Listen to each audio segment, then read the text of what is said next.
All right, we should be good now. All right.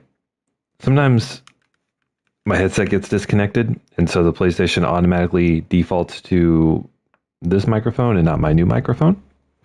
But anyway, hello out there, YouTube. What's going on, everyone? It is DevonDunn here. I am the Average Gaming Dad, and we're back on MLB The Show 25, Chicago White Sox rebuild. And I got to say, I'm pretty disappointed. Thought we had made some really good signings in the offseason. I thought we were going to have some young guys step up this year, and I thought that we were going to be contending for a wild card spot, or at least, be fighting around 200. And we're not. We're relatively close-ish. We're 15 games behind 500, but we have no shot.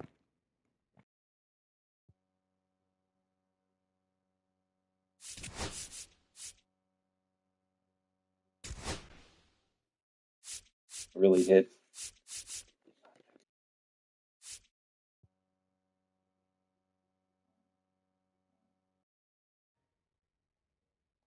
As I lose audio in my microphone again, really got to figure out how to fix that. Anyway, as we look at the lineups, we just have not been able to hit well consistently.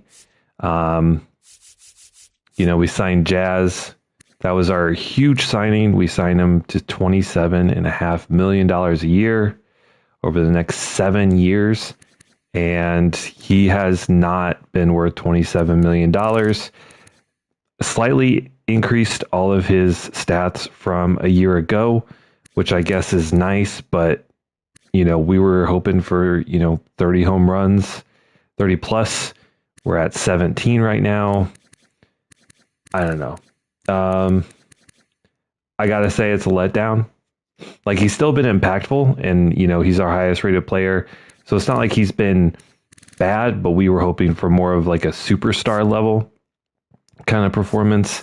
Rengifo took a step down from last year, which was unfortunate. We did trade some players. We can go over that real quickly. We go to our transactions, completed trades. So we get Daniel Susick from the Athletics.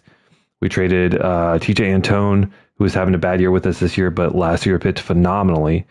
And third baseman Bobby Dahlbeck, who all in all progressed really well, but he's 31, and we still are a ways away from being competitive, apparently. And so he's not going to have a chance to be with us. Daniel Susick was a big time prospect. He was a first round draft pick, and I think it was like 2018 or something. Hasn't quite progressed, and they have a backlog ahead of him of much better players that are already in the MLB. So it kind of made sense for us. We made some other ones down here. We picked up Alec Thomas from the Diamondbacks in exchange for Jock Peterson. So we get a young center field talent, and the Diamondbacks, who are competing for a wild card spot, desperately needed a DH. Jock Peterson was having a pretty good year, so that worked out well for both parties, even though it is an interdivision trade. So that's kind of some moves that we made. Our draft was actually really, really good. Not the greatest draft class, I think, if you look across all the teams, but we managed to land 2 top 10 prospects here in Scotty Salas, a 75 overall with 89 potential shortstop. He also plays second and third. And Herb Merced, a corner outfield who also plays center in the other corner outfield position, who is a 64 overall with 86 potential. We got some pitching help. We got another corner outfielder in Augustin Soto with some pretty good potential, but more of a long-term prospect. And then a mediocre starter here with Greg Marks. But, we don't hate on the 77 potential guys. They can be quality players. And then Chad Carlson, we just kind of shot our shot, and it was kind of a bust, but it's all right. All in all, it's a quality draft. So I do probably want to play. I'll play probably one game in the month of August, do our September call-ups, play one game in the month of September, and then we will move on to the off season. So that's the plan for today. Another disappointing year. And if we go to, where is it, GM goals, it's kind of shocking that our best year so far was our first year in 2025, where we won 69 games. But I don't know. Maybe we'll make a run. Maybe we'll get a chance to get close to 500, but seems unlikely. And with that, I guess we'll just get this started. Who do we want to play? Who do we want to play? I feel like we don't play Detroit much. Cleveland could be a fun game. Also haven't played the Rangers much. They're actually sub 500, which is kind of surprising.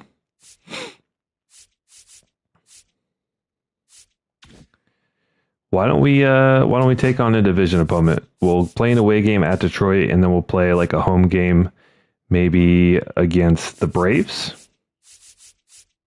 Play a home game against the Braves. That's a really good team. Could be fun.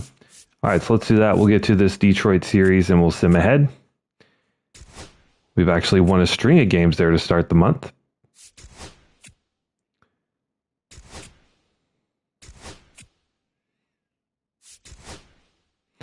All right, so not a bad stretch there. We do get swept by the Rangers, but we win 2 of 3 against Detroit, 2 against 3 against Kansas City, and now facing off against an away series versus Detroit. We can pitch with Jonathan Cannon, Drew Thorpe, or Noah Schultz.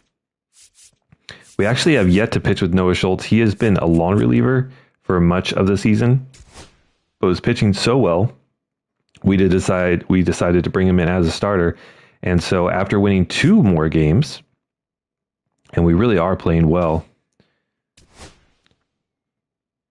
minus this one little sweep, we've won 2 of the last 3 series and already split the season versus Detroit. But let's go ahead and play this game. Let's hop in with Noah Schultz. Our average is actually better than previous years. 242 is not great, right? It's definitely not great, but it's an improvement. And Stone is cold, not hitting well, only hitting 200 in his last few games.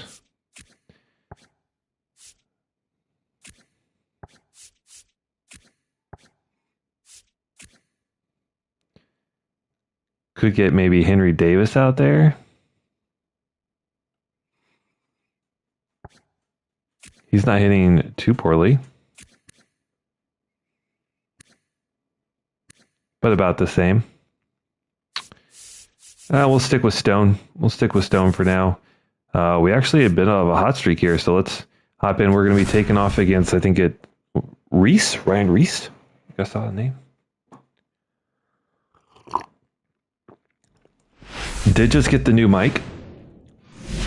Had my first stream with it yesterday, playing some Warzone for a few hours, some solos and some games with some of my in real life friends. But if you're watching this, would love to get your guys' feedback in the comments. Let me know how the balance is. Does it overpower the game? Is the game too quiet? Audio quality overall. But it looks like our starting pitching has been really good recently, in the top 15, top 10 in many categories in the MLB. And playing here in Detroit. 2 teams, bottom of the division. Reese Olson, 3.33 ERA, 1.25 WHIP in 24 started games. Not bad numbers. And one of our trade candidates, the 18-year-old Rick Oliver, swinging at a slider.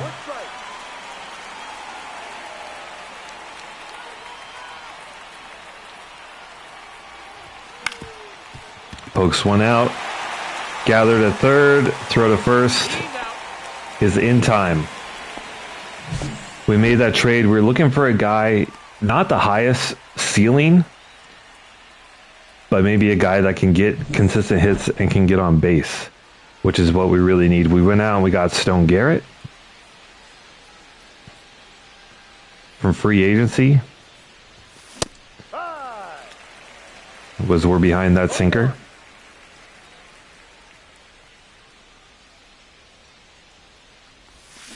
That's a strike. And then out in front of the slider. No balls. 2 strikes.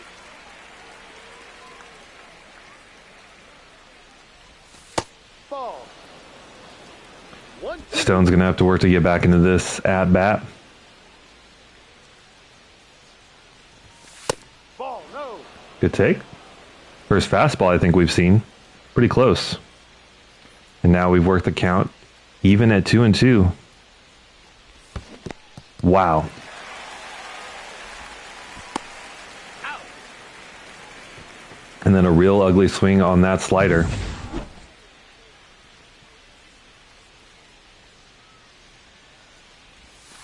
That's the ball. 1-0. So having a little bit of trouble reading these pitches from Reese so far. Hey. Might just have to take a couple pitches and just kind of see what we're working with. Ball 2. But we've given him plenty of reason to not challenge in the zone because we've been swinging out of the zone. And if you swing out of the zone, the PC will not pitch to you a lot of times.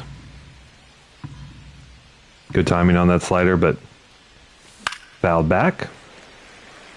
Change up way outside. Probably need to lay off that one.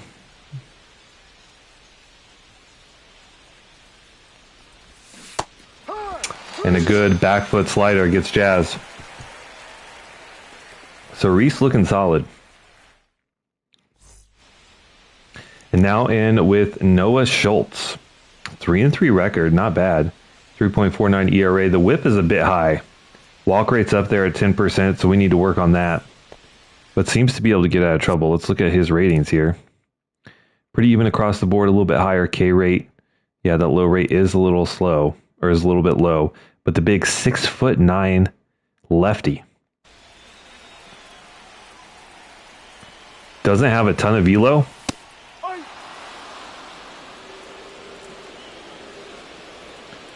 So, going to be really hard to challenge up in the zone. So we'll just have to pitch low and away.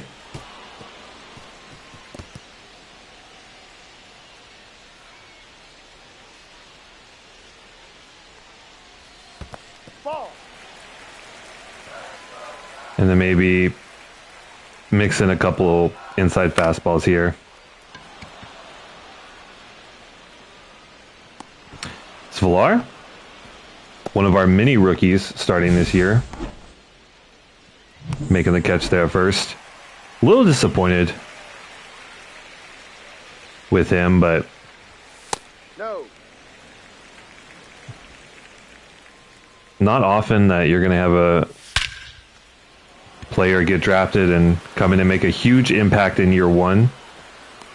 We were hoping for it, but he is still young, only 22. Plenty of time. Ball 1. For him to have success at the major league level. 1 ball, 1 strike. And Kerry Carpenter, very low contact versus lefties. I think this is a guy we could probably challenge.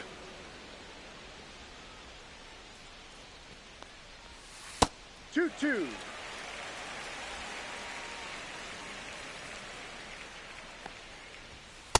Ball. Wow. Full count. Unbelievably close, but we don't get the call. And here's Alec Thomas, one of our new trade pieces. Foul.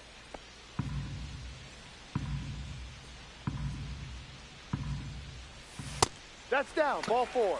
And he's going to work a walk. We got a 39 contact. Like, we got to do better.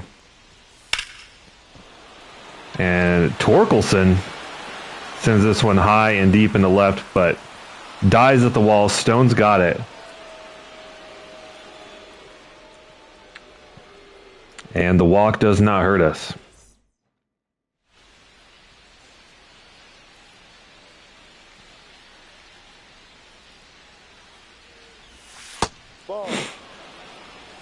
One All ball, right, no we need to work strikes. some better at bats than we did in the first inning. Even if we end up taking some strikes because of it, I'm all right with that. Little chopper to second.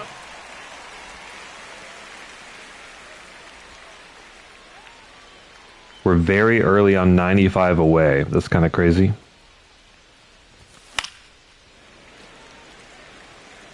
And here's our first look in game with Alec Thomas, fouling off a high fastball. Ball.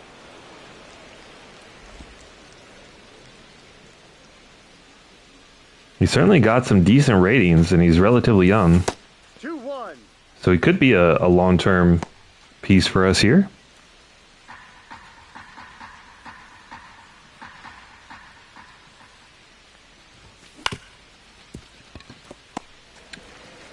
Olsen gets another ground ball on the sinker. Let's take a look at Olsen's ratings here. Hit per nine's pretty good at 69. Nice. Pretty similar walk per nine rating, home run. It's good velo, has good break.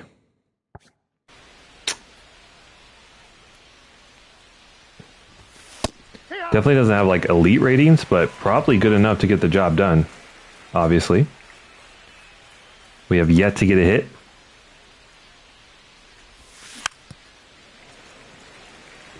Jolks fouls that one back. And we are quickly 0-2. 2. Jolks far more productive versus lefties. But he's been pretty solid, actually, versus righties this year. So we're giving him a chance facing both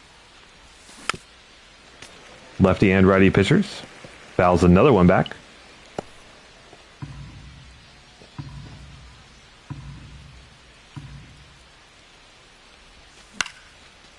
And we get a hanging slider.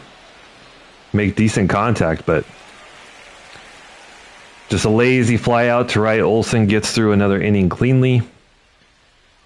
No hits, no runs for either team through two.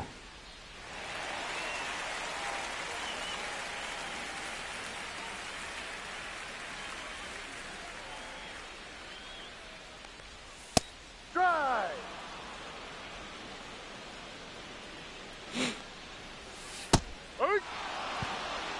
0-2. Ball.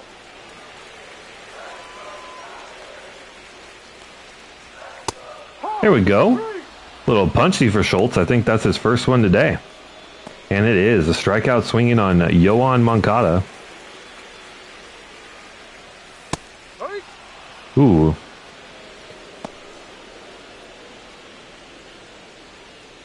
A generous call there from Blube. No.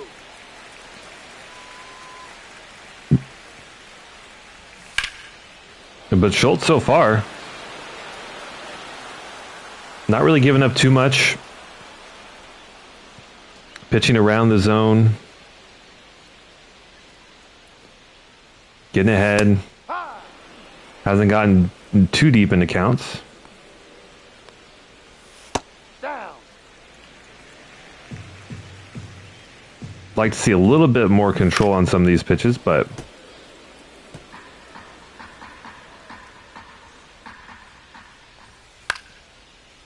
we're getting soft contact, and that is a 1-2-3 inning for Schultz. Got a barn burner here in Detroit.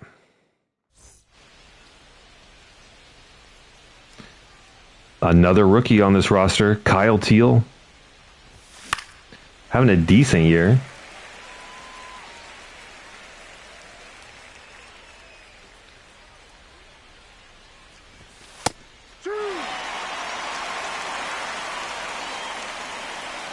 Good pitch. On the black, low and away. Change up, left up.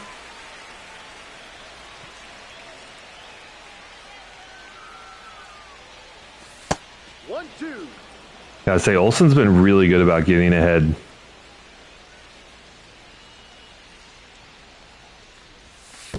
Good layoff on that curveball.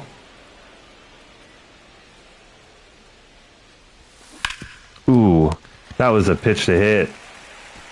And so far, we're just beating everything into the ground. A slider left way up. We can't elevate it.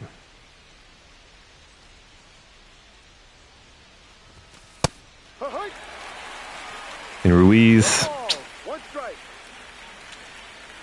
has improved against righties this year, but just another guy we really need to make a step. That's kind of what we're waiting on, I feel like, with a lot of our players. We have a lot of guys that are just one like good year away. And if we can just get all of those pieces together, I think we'll be in a pretty good spot, honestly. Right? If across the board, if we can just raise our average by like 10, 20 points, which is not necessarily easy. Right? I'm not saying that's easy to do, but if our team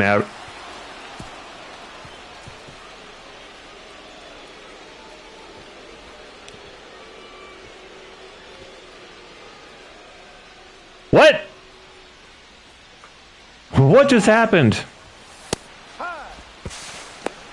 Ruiz hit a ball a mile high in the air, and no one caught it.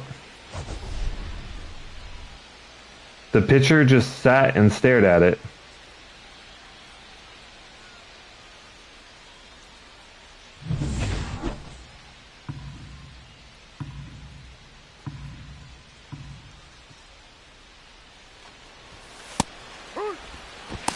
And Ruiz is out of the third.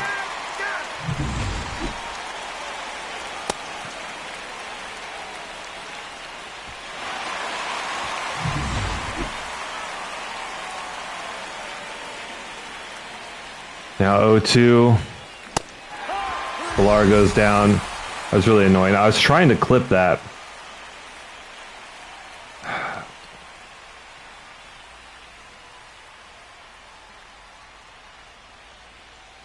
It's really frustrating. Got distracted just trying to get that clip.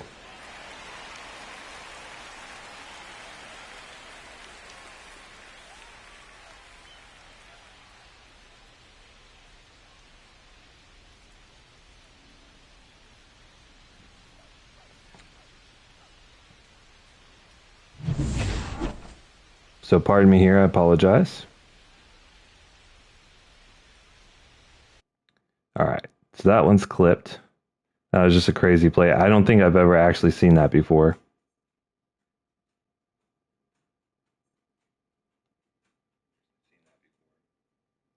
Okay.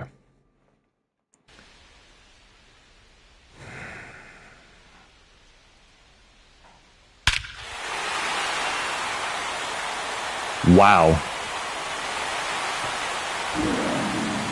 And a great start to the bottom of the third.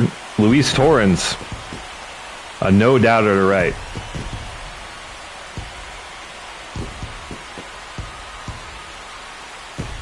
Tough. Absolutely blasted 398 feet. I mean, that's not a bad pitch at all. 90 miles an hour, low and away, painted on the black.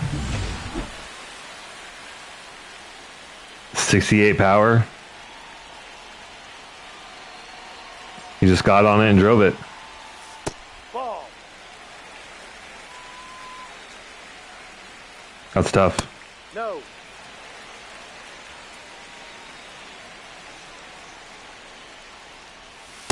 Be right. 2 balls, 1 strike.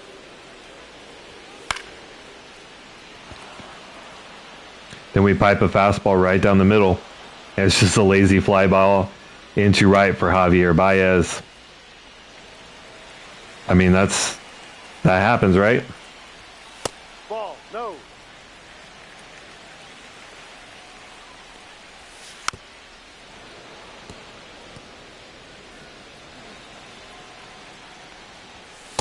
Two.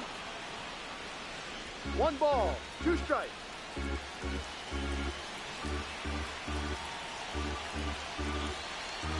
See if we can get a change up. No?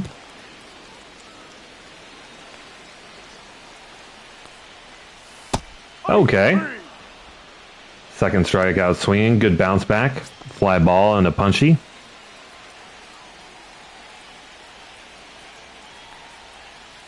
No, that's a ball. Blatant missed call. 1-0.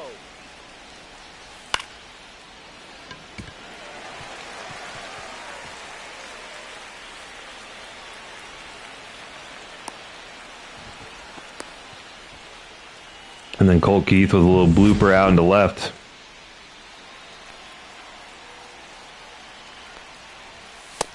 D-Ride. Ball, that's down. Ball 2. 2-1.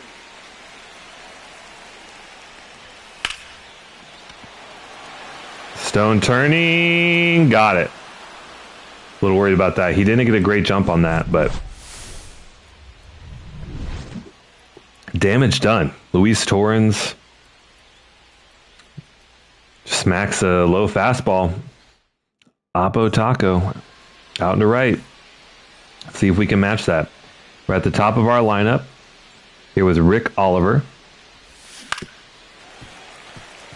Gets a back foot slider, turns on it. The foul.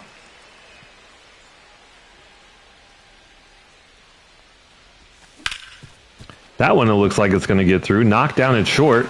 The throw to first, though, is not in time. It is going to be ruled a base hit. And that's what we're looking for. Little infield single. We'll take that.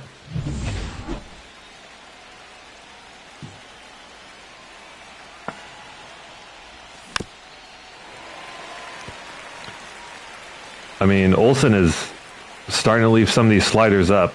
They're not nearly having the break that we saw early in the game.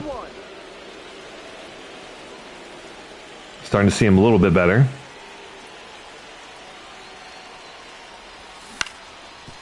And that's going to be a double play. Sick. We just cannot get solid contact on these. I've yet to hit and drive one.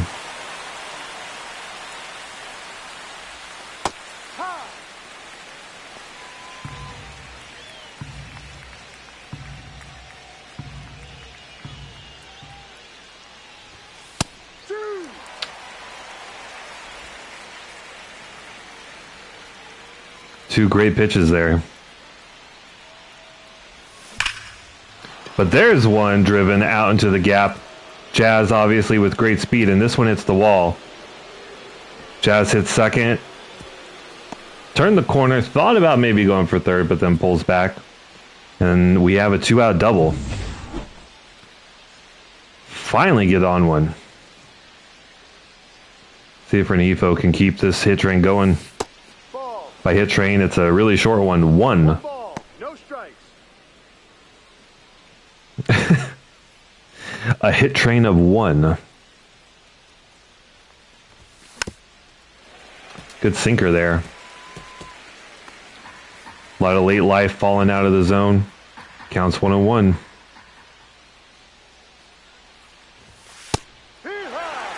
I mean, you got to think eventually we're going to get one of those called for a ball.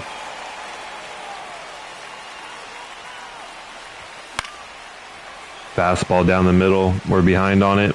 No. Wow. Good timing.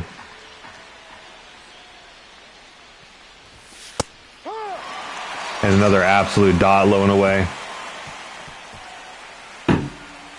Great pitching by Olsen. We can't get a 50-50 call to save our lives. So Jazz is left stranded on second.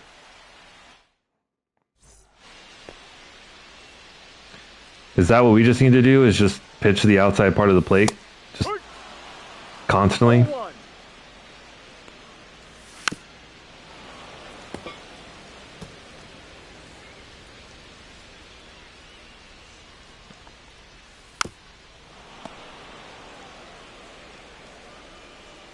Feels really boring just throwing to the same spot. But Torkelson still goes down swinging. Teal drops it. So Torque taking off for first, but we get to throw no problem. Is that the strat? Just consistently throw low and away?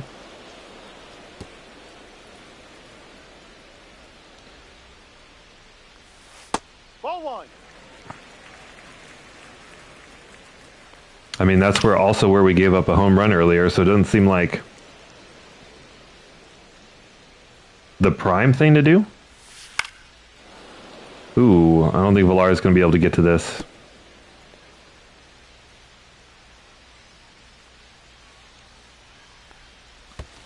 Ball two.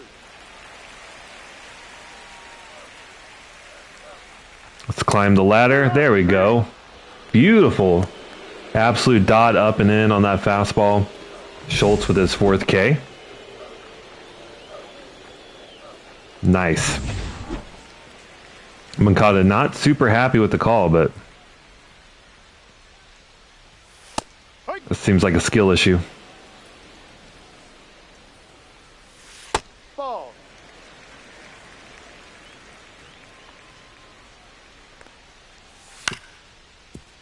Foul ball. How do we feel about like a front door slider? Can we bin one in? Now we get the call. That one just catches the lower outside part of the zone. It's been going Detroit's way all day, and we finally get one there. So 2 strikeouts for Schultz in the bottom of the 4th.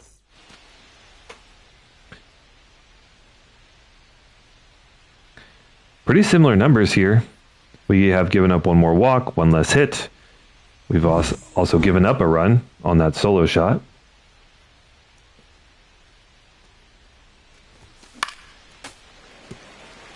Say we've been getting called strikes on the outside part of the plate, so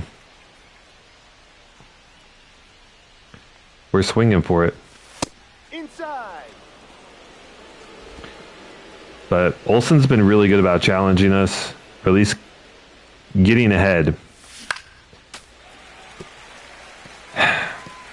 in the counts. So we've really been forced to swing. Haven't been able to work really long at bats, and that is just a disgustingly bad swing by Alec Thomas there. Fastball way up and in.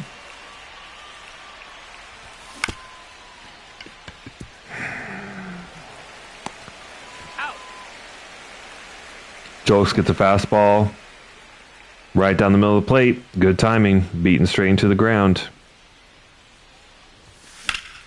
There we go. Another first pitch swing, but this one with a much better result. Kyle Teal drives one out into left, and we get on with a single. Another 2-out hit. Ruiz with the most ridiculous hit I've ever seen. Outside. Almost. One of the most amazing hits I've ever seen. Popped it up in the air. It hung up for a solid 5 seconds.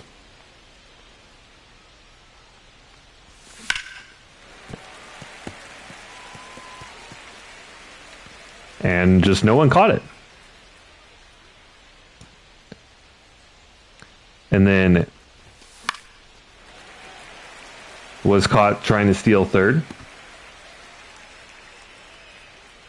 And once again, Olson just does not miss. Everything just peppered around the edge of the zone.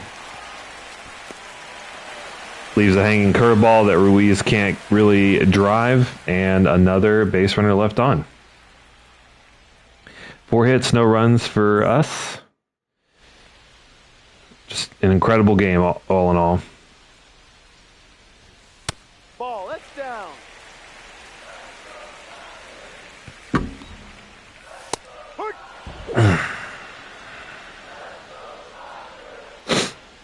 Crowd's starting to get into it. Chanting for the home squad. 1-2. Let's ruin their day. Part 3. Another K looking. 6th strikeout for Noah Schultz today. And Torrens, who had the solo shot earlier, taking a rip at the fastball up. And that one hit pretty hard too. But foul. Pop up on the sweeper. Ruiz is under it.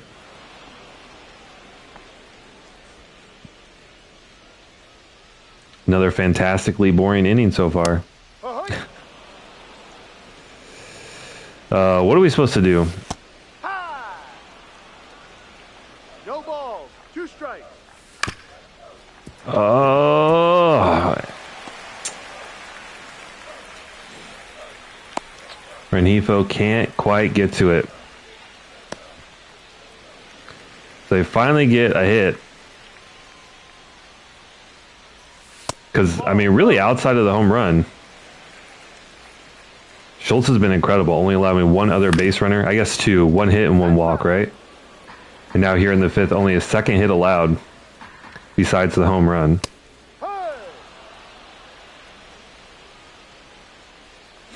See if we can wipe him out with the slider. Just makes contact.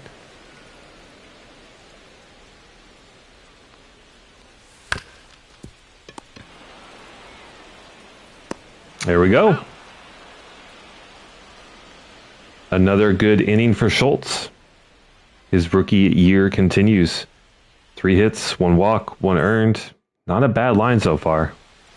Would love for our offense to get something going, though. Olsen's getting a little tired. So this could be a good opportunity to maybe start getting on some, maybe starts leaving some sliders up. I mean, he has done that. We just haven't been able to capitalize. But obviously, the deeper we get into this game, the more opportunities we have. And Villar's going to slap one. A little inside out, opposite field. And we finally have a leadoff base runner. Now this kid, obviously he's not having like a breakout rookie year, but he's having a solid rookie year. He has a super high ceiling. So it's definitely someone that we can feel really hopeful about. Same way with Oliver, only he doesn't really have a very high ceiling.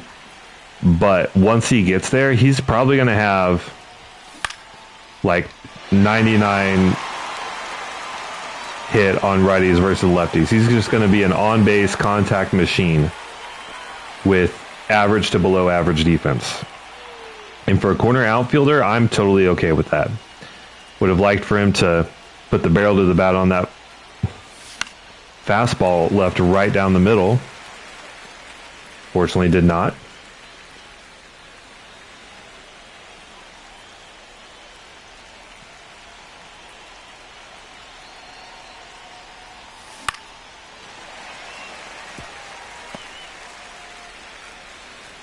Stone fights off that front door slider and then swings through one there. We early on that? Too early.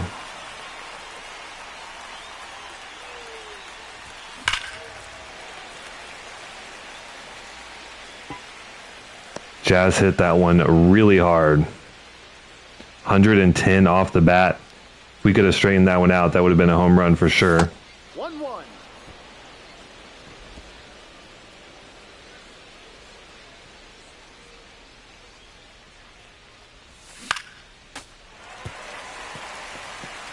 Change up, left up, fouled back. Olsen really working the inside part of the plate. This is probably going to be Ball. his last inning. 2 balls. 2 strikes. Pass ball, but Villar does not run on first. That's a ball. Okay. This may be like one of our first full counts here, honestly. Good opportunity for Jazz to do some damage. We're expecting a challenge Pitts here. There we go. It's not hit super hard, but lands in some grass. And they're going to pull him. Day is done for Olsen. Really good outing for him, though. Managed to go 6 without giving up a single run.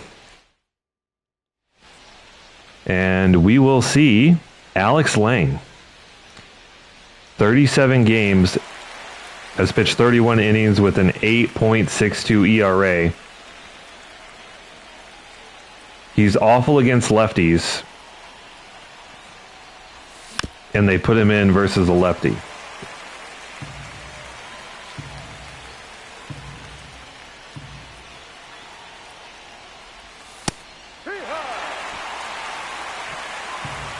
And he's just painting in the corner.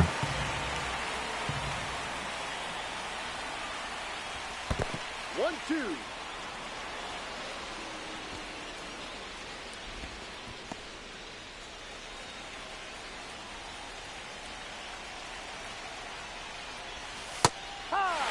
Oh my God, give me a call, please. Even if we swing at that, like, there's really not much you're going to do with that pitch. That take was fine. We just cannot get a call to go our way.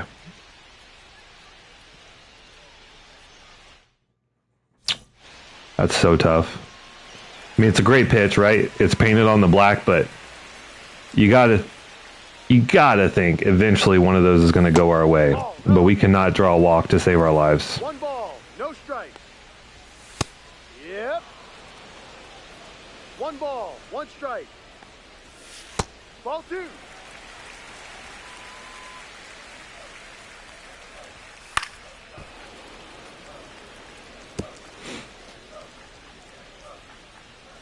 Schultz also getting pretty tired. Full count. Looking at 75 pitches.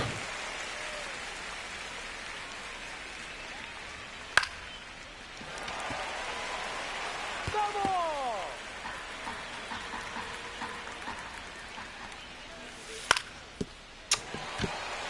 And it's a little blooper up the middle. I think that actually bounced off the rubber there. Beautiful pitch.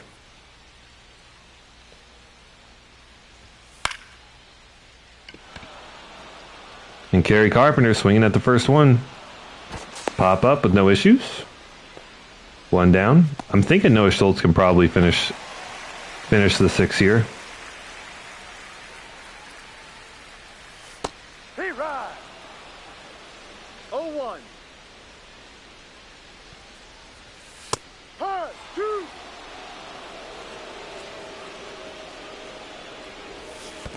Ball one.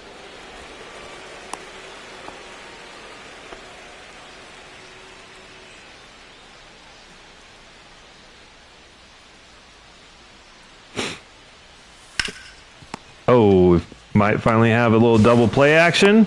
Nice. Turn two. Quick, easy way to get out of it. I mean, Schultz just continues to pitch strong. He's still got some decent stamina left. Good defensive play there. Villar, Renifo, and then back to Villar. We have 6 hits. Like, we just can't get anything going early and consistent. But we will go to the pin here in the 7th. We'll get a lefty and a righty up.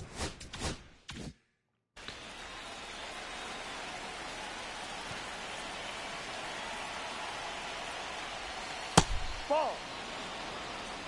1-0. But we will give Schultz the bottom of the 7th.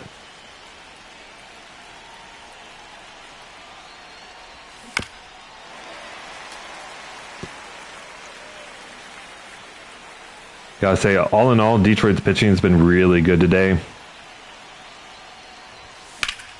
Not too many just blatant mistake pitches.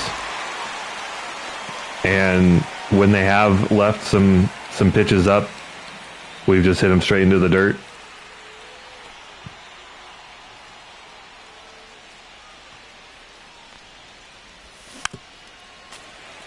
Like that. Out in front of that changeup, I guess. High. 0-2.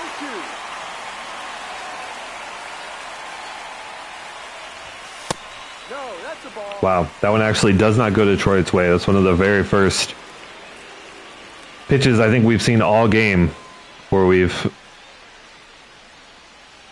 taken it and actually been rewarded on a close pitch. Lane tries to go back to that same spot and hits it. But Jolk's fighting it off. Putting together a good at bat here.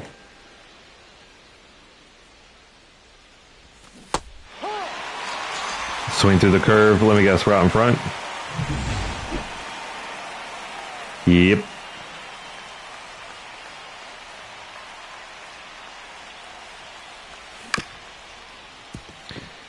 Teal gets on one.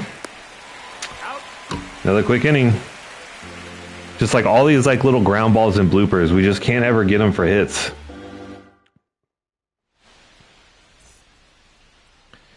All right, so Schultz back in. Ball. Going to be facing off against 5, 6, 7.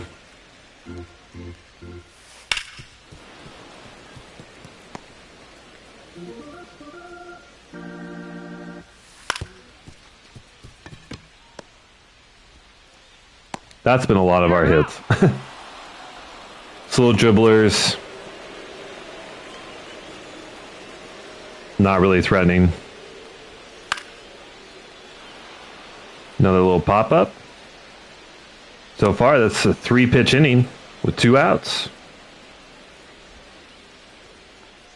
Schultz trying to go all 9. We don't necessarily have to, but if he's pitching well, there's really no reason to pull him. And he gets through the inning on, I think that was 4 pitches. So I think he's going to come out for the 8th. And let's see if we can get something going. Now facing off against Jason Foley. Pretty good year so far, 66 and a third to the tune of a 3.12 ERA. Sinker, slider, fastball up to 100.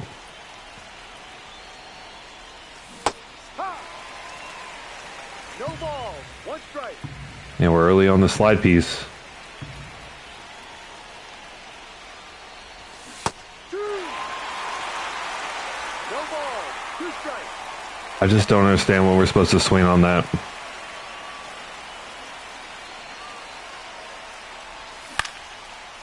I guess right there. Slider just catches the zone. We're still early on it, though.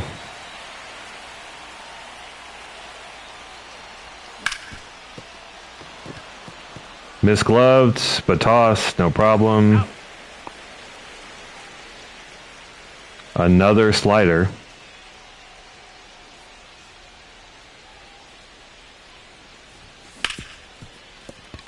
Another hit. And just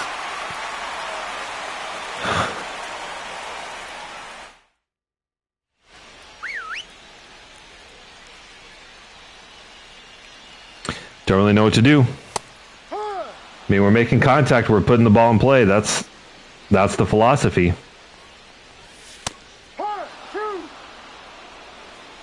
0-2. But we just are not getting rewarded.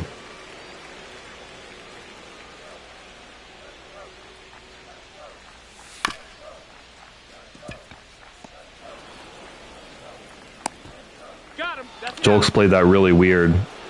Like, I don't know, maybe he thought I was going to go foul. Kind of paused there before fielding it.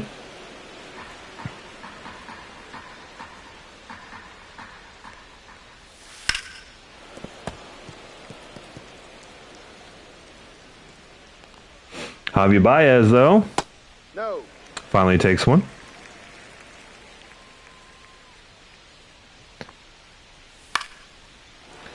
Not great versus lefties, but hanging in there.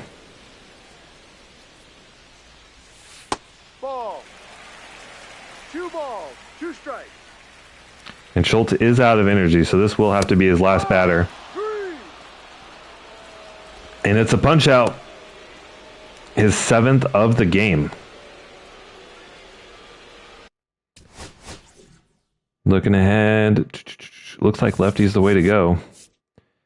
But really good outing by Schultz. He's just gassed. closing in on 100 pitches. Isn't eligible for the win, as we still have yet to score a run here in the 8th. But all in all, great to see a rookie come out, go deep into a game.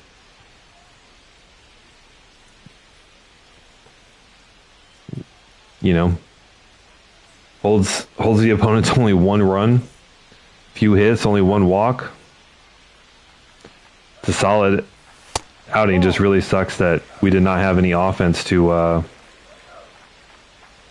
help him out. No. Okay. That's been getting called all game. No worries. Kenshi grounds out.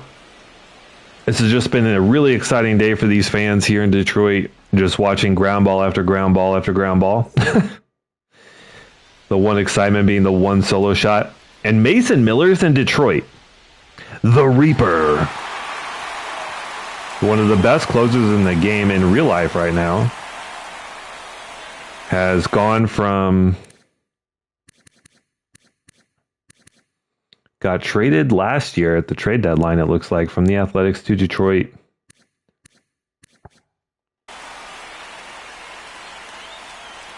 Just throws absolute heat, 102, and he starts us off with a slider. 1-1.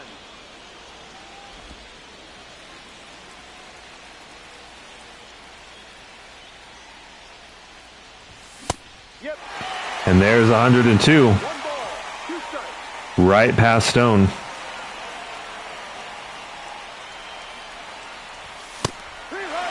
And 103 painted.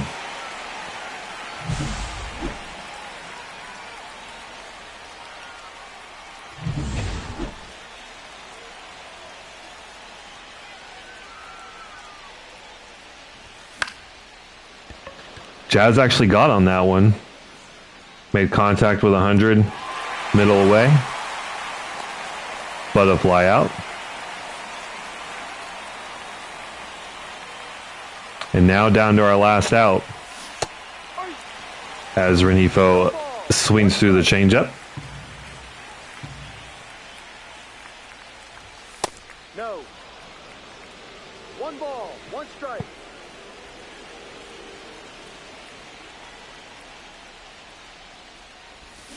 Ha! 1-2.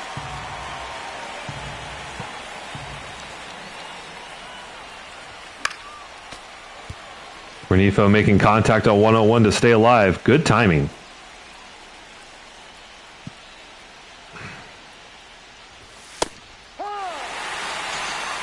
And then 99 painted away.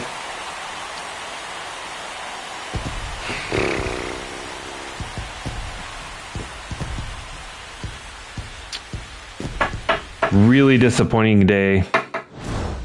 Pitching, again, excellent, and our offense fails us. We give up 1 solo shot, and that ends up being the deciding factor. Noah Schultz goes 7 2/3. 7 strikeouts, 1 walk, 4 hits, and that 1 solo shot. 6 total hits on the day with 10 strikeouts. Some of those looking on some really, really close calls that just did not go our way. I mean, if we get maybe half of those calls, we probably have 2 or 3 more walks, and then maybe we, think maybe just 1 less out, 1 more base runner, and maybe we get closer to a win, but just not how it goes sometimes. Unfortunate. So lose 0-1 to Detroit, looking to hopefully win the series on the next game, and we do. Series versus Seattle, we win that one. Jose Azucar, ready to come off the injured list. Place him on the bench.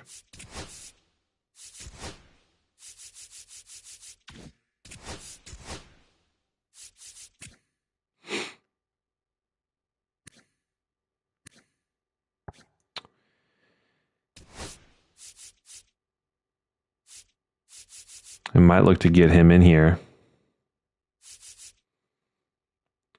Probably for Ruiz, who's just not hitting righties at all. Azakar will be just fine out in center. Maybe we'll move him up a little bit, have him hit like 5th. And you know what I realized today, because I was thinking about recording for the day, is where we are right now is where, if you were to do a rebuild in MLB The Show, this is where most teams would be on a rebuild. A team that's close to 500. We have a potential guy that's like a 90 overall, a couple 80 overall guys, and some decent depth. That's where most teams would be starting on a rebuild. We have taken 3 seasons to get here, as we have it's not a high leverage situation. Jazz Chisholm needs a double to complete the cycle. So we will pass that. I only want to play those high leverage situations. Jim Slade, he is our highest rated prospect. He has an inflamed hip, so he's out for 1 to 2 weeks. We'll just go ahead and keep him active. So we're winning some series. We won versus Seattle. We won versus Houston. Cleveland ended up winning that series, but we're on pace to have the best record so far of the rebuild. And here's a high leverage situation. We're up by 1 in the bottom of the 10th. Murph is on the mound. We are actually 26th in on-base percentage, which is, I think, the highest we've ever been, which is sad. Facing off against CJ Abrams, 2 on, no outs.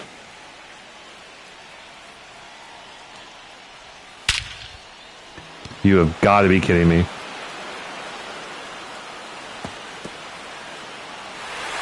And they're going to walk it off. No, they're not.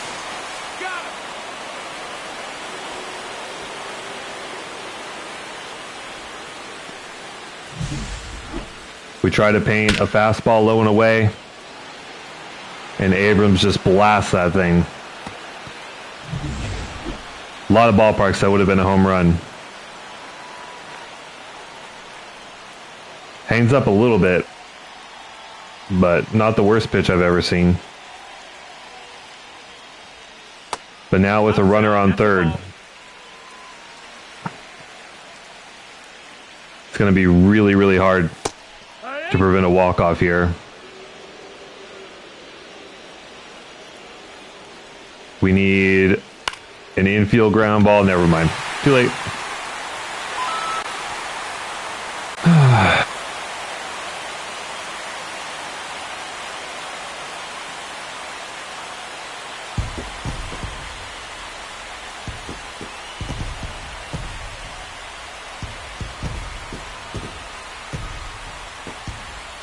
All right.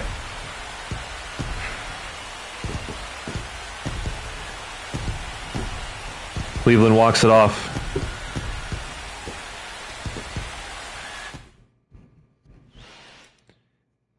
That sucks.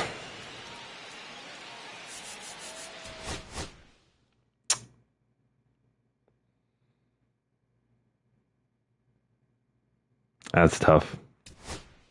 Not bad pitches.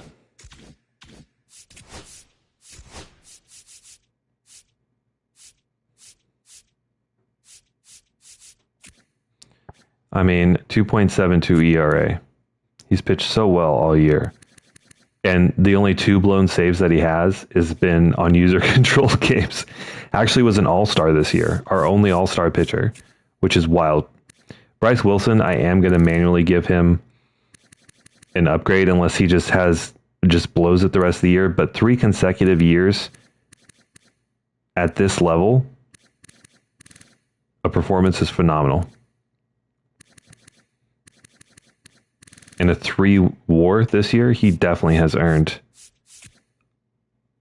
a ratings increase for sure. All right, we continue on. We lose the series versus Cleveland. On to Atlanta. I did say I thought we might play 1 game here in the month of September. Let's do our September call-ups. Oh, we have an opportunity here. Jazz on. Oliver on second, and we're down by 1 in the 13th.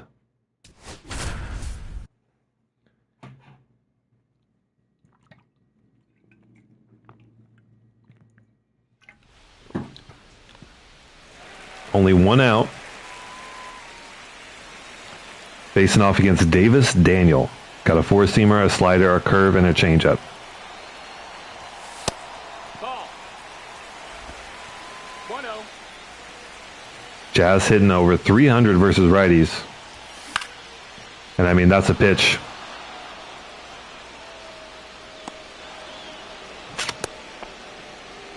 That was a pitch to hit. Good timing.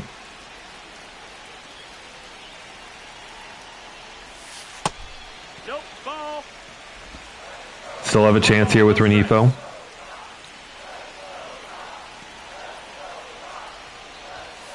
High one.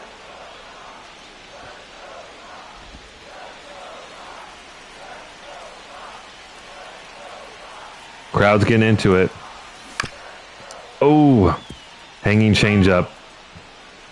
Big opportunity there, but we're out in front. 2-2. Down to our last strike.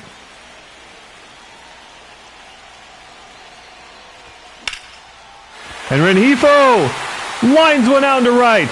Down the first base line. Oliver scores. The game is tied. And Renifo is on with a double. So we're at least going into the 14th, which is absurd. Gets an inside fastball and just pulls it right down the line. Great piece of hitting there.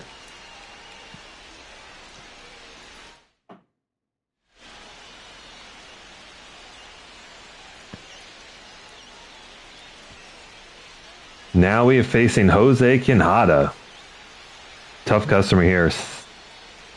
70 games, 74 innings, in a 2.43 ERA.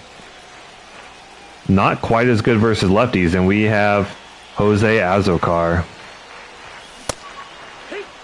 Really ugly swing. 0-1.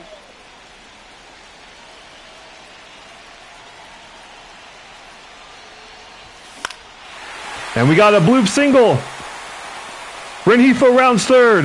The throw home is not in time. And Azocar walks it off in the bottom of the 13th. What a comeback. What a comeback.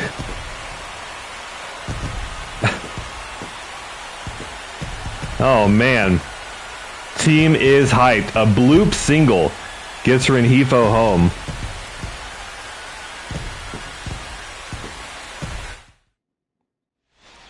You love to see it. White Sox win in a thriller.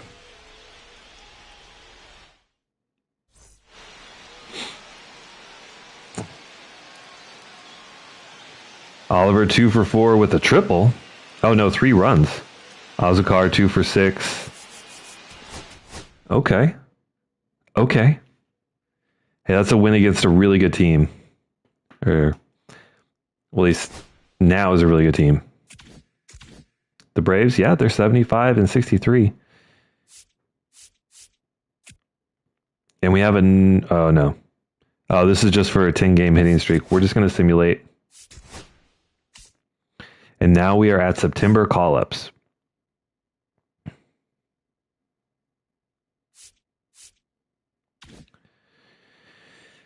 All right. All we have to do is win 6 games and we will tie our best record so far. That seems doable. Let's see who we might bring up in order to make that happen. Our pitching's been really good. Feels like it'd be kind of crazy to bring up a double-A player, but Eder's kind of fallen off this year. Actually, almost exactly as well as he played last year. Interesting. Jerpy's playing well.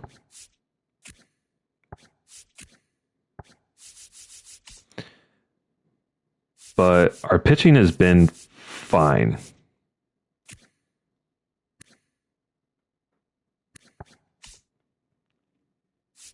Our pitching has been fine. Wow. Mason Adams down a AA. Shoving. 1.53 ERA, 1.02 whip. 35 holds. And only 4 saves. Interesting. Okay.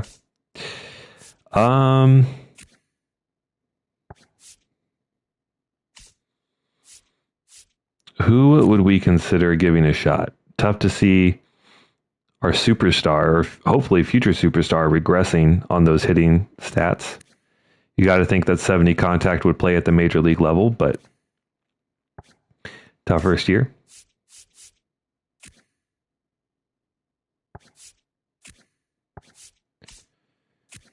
Brian Ramos has probably earned an opportunity, but more inclined to leave him down.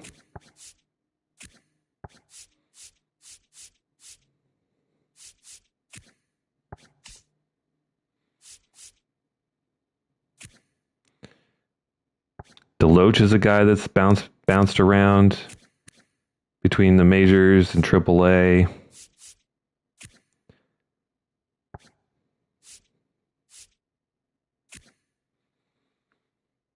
Jose Franco, our first pick of this rebuild, has been injured most of the year, but when he's been in 217 at-bats, has been phenomenal.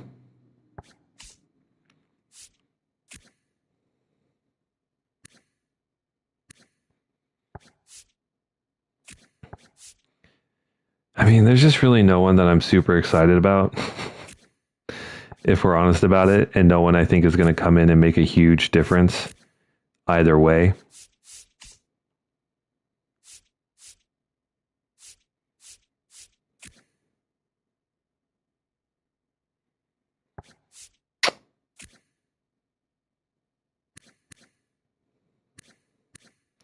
I mean,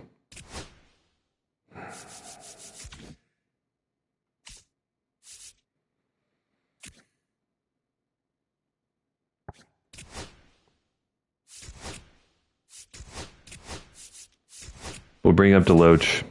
He's been on and off the major league roster, so has some major league experience. We'll give him an opportunity.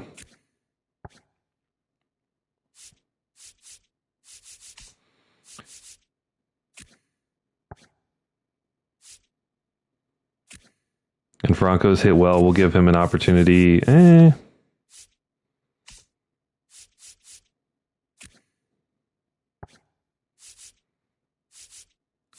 We'll give, even though he's cold, we'll get Suggs up to the AAA. All right, one more spot.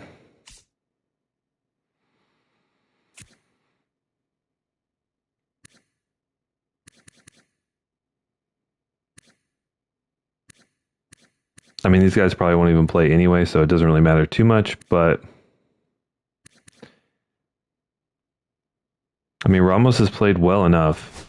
We can at least add him to the 40-man, and he'll come up to the majors. Subsequent third baseman to come up to triple and double A. And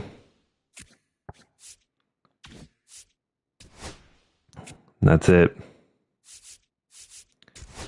So I'll fix those lineups.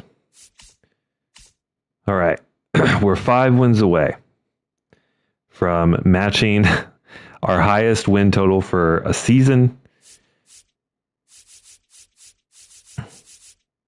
Maybe we'll come here and play the Phillies. They're a 90-win team. That'd be a great challenge for us.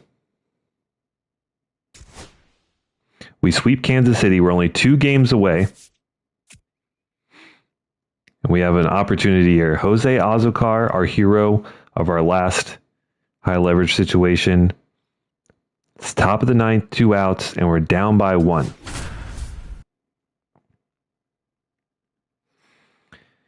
Our pitching continues to be our strength. Top 10 in runs allowed, top 10 in ERA. We just can't find offense. Facing off against the lefty, Matt Strom. Really tough candidate.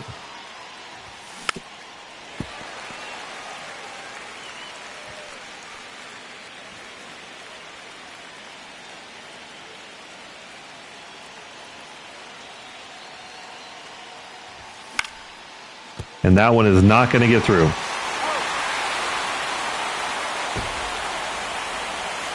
We got a pitch to hit. Stone Garrett 2 for 4 with the homer. Lots of overs, though. 0 for 4 for Oliver, 0 for 2 for Rengifo with 2 walks. And another opportunity. Bottom of the 9th. Down by 1, 2 on. One of our new trade pieces, Alec Thomas at the plate.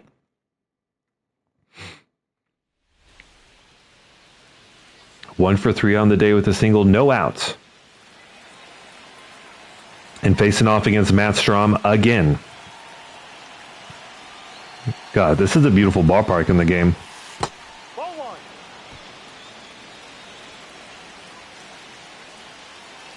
It's one part of the country I've never been in is like northeastern part. No, that's I've been in, I guess I should, two balls. No strike. when I was like in high school, I took a field trip to New York. But I don't really count that. Because everything was guided. It's not like I was an adult and got to go around and do anything super fun and exciting. Ball. 3-0. Kyle Thielep.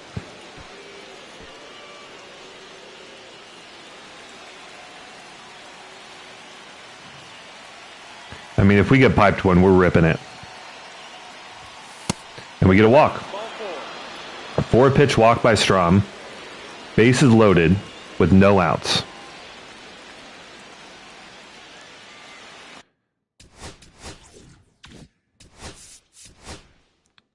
Do we pull Kyle Thiel? 61 clutch, only 42 power versus lefties. Stone Garrett has 83 clutch and 71 power versus lefties.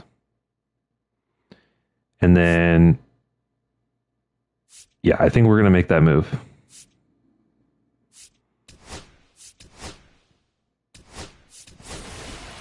So we're going to pinch hit Stone Garrett. Has power versus lefties. Has a super high clutch rating.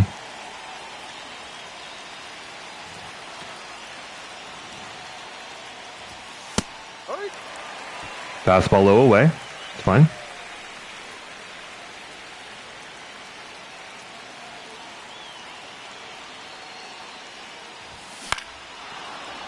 And that one's popped up. We can run on this, though.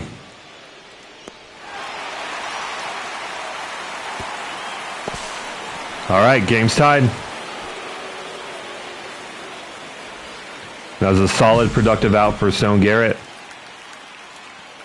The sacrifice fly. As long as we don't get a double play, we can walk this one off. And they're going to pull Strom.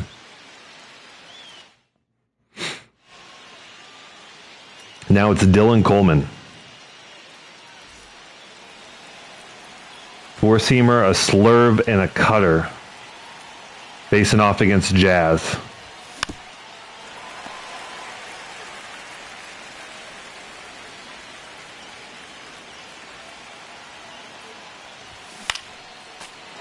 Inside fastball, try and turn on it. Jazz quickly down 0-2.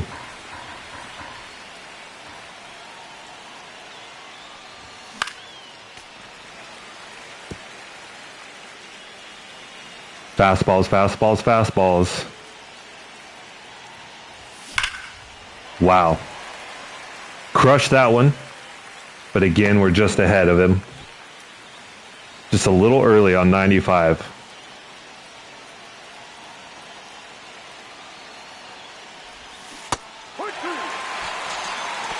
And there's a slurve.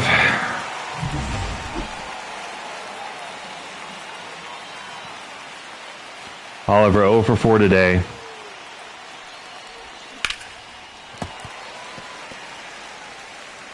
We're getting challenged in the zone.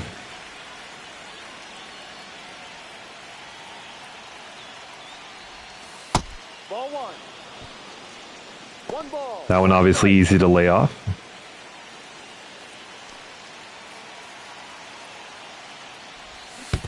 That got him. Take first. And he gets hit.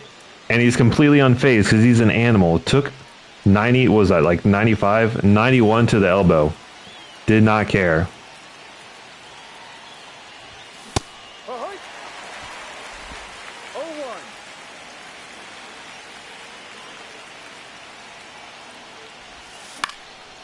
Oh!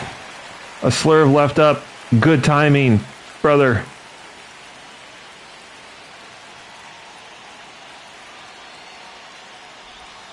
Ball. One ball. Two strikes. Come on. Out in front of the cutter.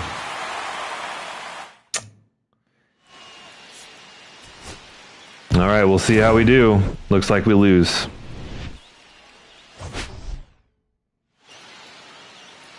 Yep. Gonzalez comes in.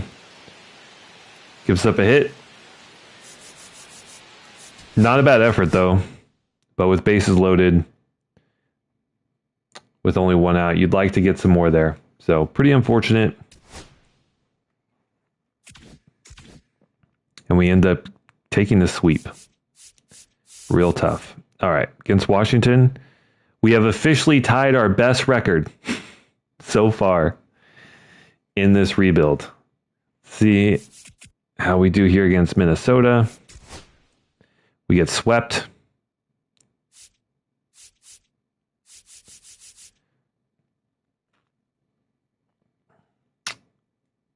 All right. I really did want to play one more, but we're already an hour and 15 minutes in, and I do want to get through the off season. So I think we will actually send this one out.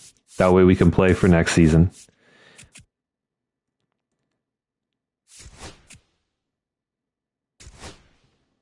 And we got an opportunity here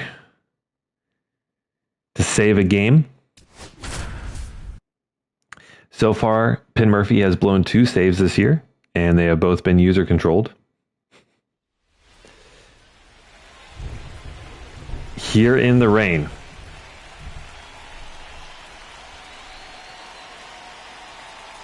One out, a ground ball double play. Oh my God. Brutal call. That's not even close to not a strike.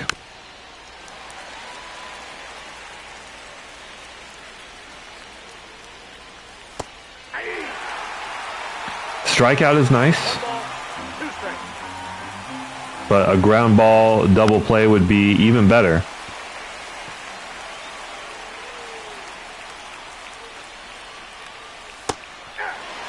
And we get the punchy. Sit down. Penn Murphy. 2-1. Fastball up in the zone. We'll take that. One more out for a win against a really good Phillies team. Dot.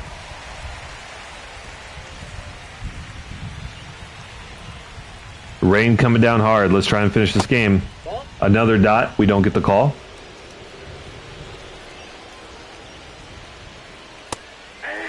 There we go. And now you think he's got to offer on the slurve. It's a weak grounder. Jolts fields it. And we get the save. White Sox win. We have officially beat our win total from 2025. So that's a sign of improvement, right?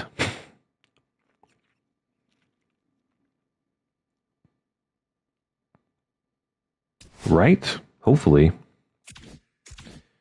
And we actually win the series versus Philadelphia. Our AAA team went 83-67 and won the division. And our AA team has won their division. So the minor leagues are off to a great start. Let's finish off the rest of the year and see how we end up. Jazz is back. And our AAA team has won the International League Championship Series and will be taking on the Comets or the Bees in the AAA National Championship. And we win another series. Let's just go ahead and simulate this one.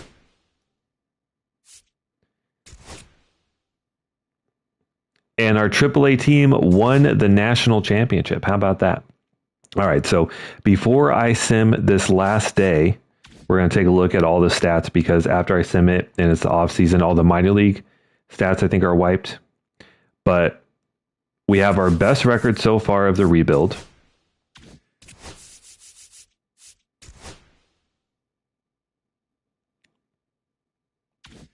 We are 75 and 86, the closest we've come to 500.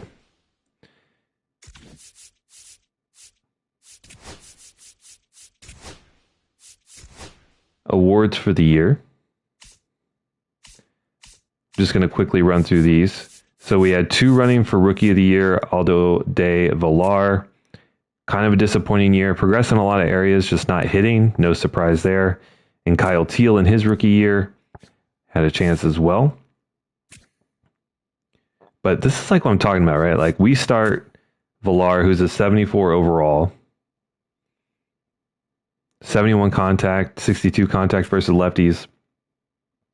This guy was a 57 contact versus righties and a 48 contact versus lefties. It's just really random. You never know, so I don't feel bad starting those rookies. Kyle Teal in there for a Gold Glove at catcher. Villar, though, a Gold Glove at first as a rookie would be phenomenal.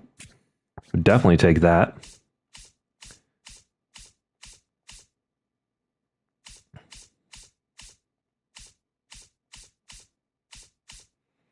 It looks like that's all the awards there. Oliver, I mean, starting off next year, he's going to have 82 contact versus righties as a 19-year-old. Contact went up. Plate skills went up. Like, this is definitely a guy that's going to be a solid player for us, I think. Maybe not a huge, what you might call like a breakout year, but still solid.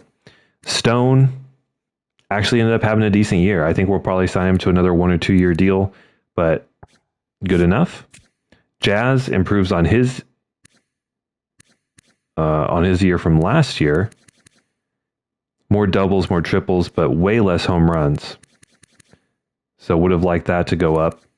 Oddly enough, the slugging does go up because of the extra doubles. The average, the on base is up. So I mean, that's all really good.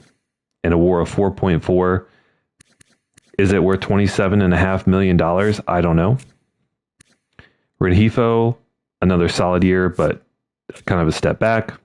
Azokar, he kind of had his first like little breakout year, which is nice. Alec Thomas had a solid year. Julks improved a lot. Would like to see him continue to get better versus righties, but 31, he's a solid bench bat, plays good defense. And then Kyle Teal, okay, getting better. And Villar is hot to end the year, but not a huge amount of progress. Talkman is probably going to say goodbye. Sosa, he's okay. Ruiz, I mean, we'll keep starting him probably next year. He still hasn't quite hit his ceiling, but would love to see that contact versus righties keep going up. See that discipline keep coming up so we can get on base. And that's pretty much it for the Major League squad. Pitching was really good. Bryce Wilson had another great year. Means it was fine. We were hoping we were going to get the means down here at the 2.6, 2.8 ERA level. Instead, we got the 3.3 and 3.4. But our young guys are playing really well. Jonathan Cannon, 3.67 ERA, 1.18 WHIP is really good.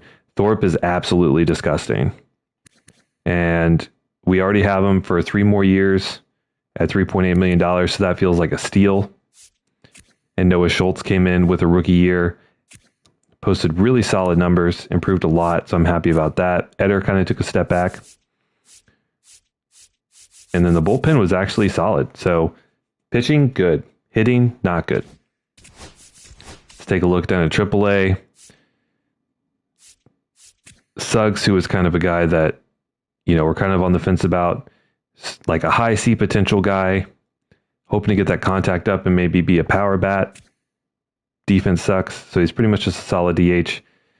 I don't know. May not come of anything, but for a second rounder, we'll see.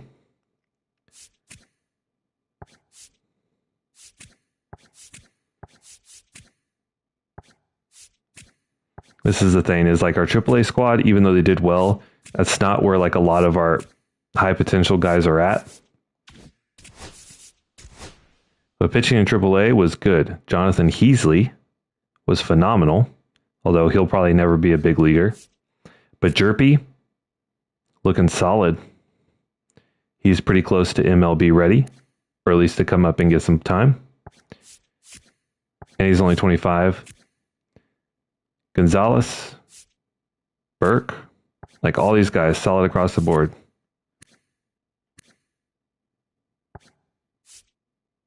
Oh, this is their... this is just their playoff. That sucks. So I actually don't know their numbers. Oh, well. All in all, I think we had a decent season. We, fell short of expectations, but it happens. And we finished 75-87. So obviously not good enough for the postseason, but our best season to date. So something to be excited about.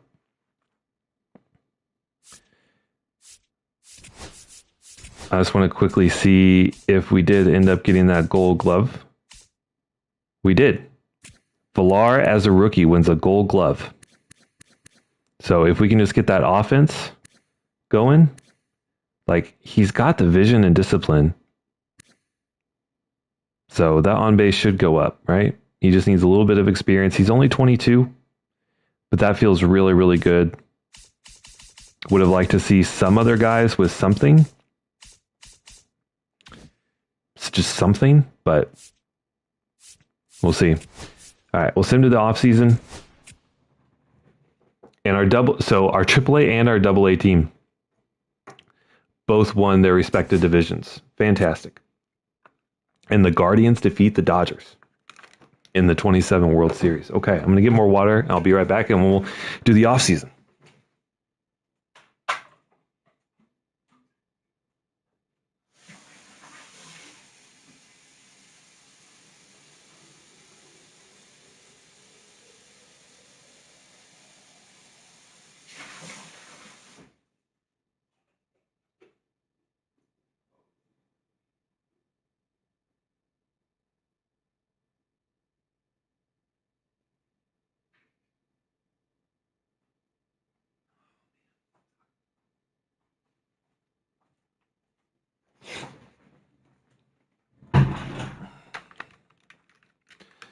All right, I definitely thought that we would have been a little bit farther along.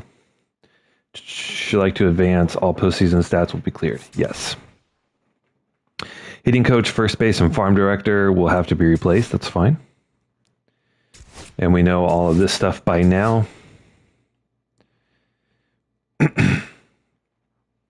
All right. Any notable guys out here? John Gray, long time pitcher in the bigs. Andrew McCutchen finally retires at the age of 41. Went 2 years without playing for a squad. But definitely a big name years ago. Nathan Eovaldi. Sonny Gray.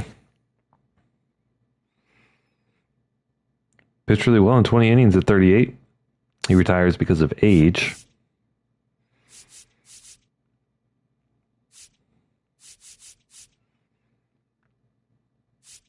It looks like that's really anyone. Oh, Aroldis Chapman. He finally retires.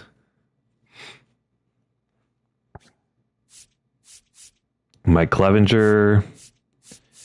He was on the White Sox roster in year one. Looks like that's probably it.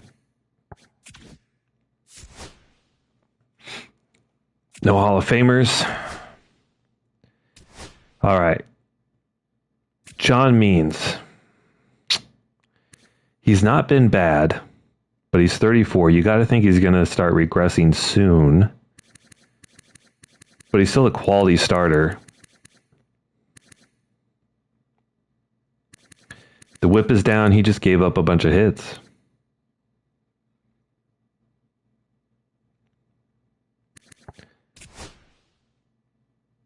We're definitely not going to offer qualifying offers. No, none of these guys are worth $25 million. John Means wants $17 million a year. I don't think we're not going to offer that. Pache was really good though. He's 34, but not regressing. What's 1 year for him? 1 year for 5.5? That seems worth it. How about 5.7? Okay. And Talkman, I'm sorry, buddy. He was our hero in year one of the rebuild, had a phenomenal year. But unfortunately, it is time for him to part ways with the Chicago White Sox organization. Best of luck, my friend. Thank you for your service. We need a hitting coach. This guy looks awesome. Alexander Ratliff. Because we don't bunt, but power contact and plate vision would be amazing. Can we get you on like a 5-year deal? Like 2.2? We'll offer you a lot of money. Because he seems awesome.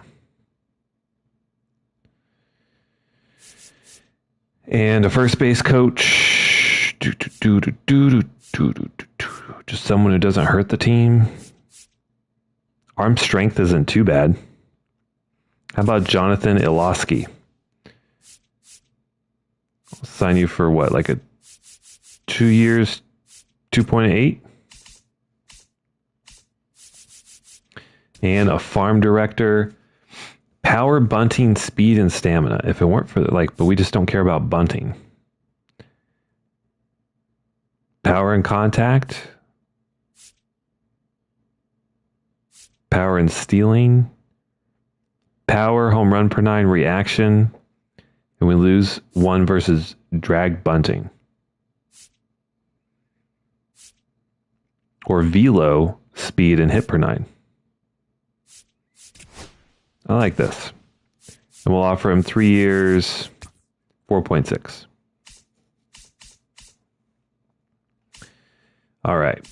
I'm still okay with Marcus Thames, who we've had now, I think, the last 2 or 3 years.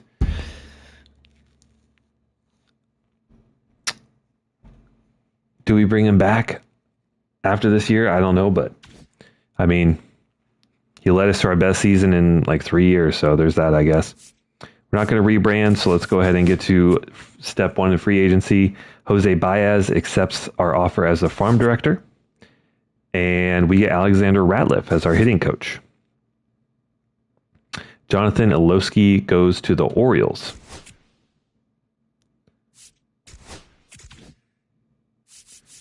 So, contracts. So we need a first base coach.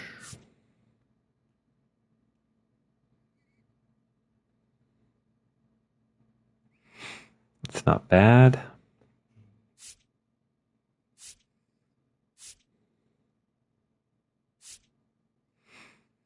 Tim Drake has no offers. Speed, arm accuracy, durability, fielding, all great attributes.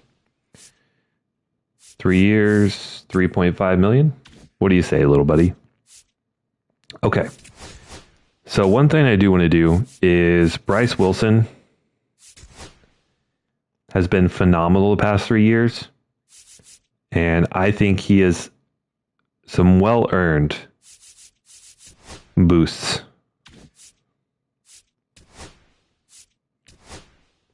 So we're going to increase his stamina just a bit.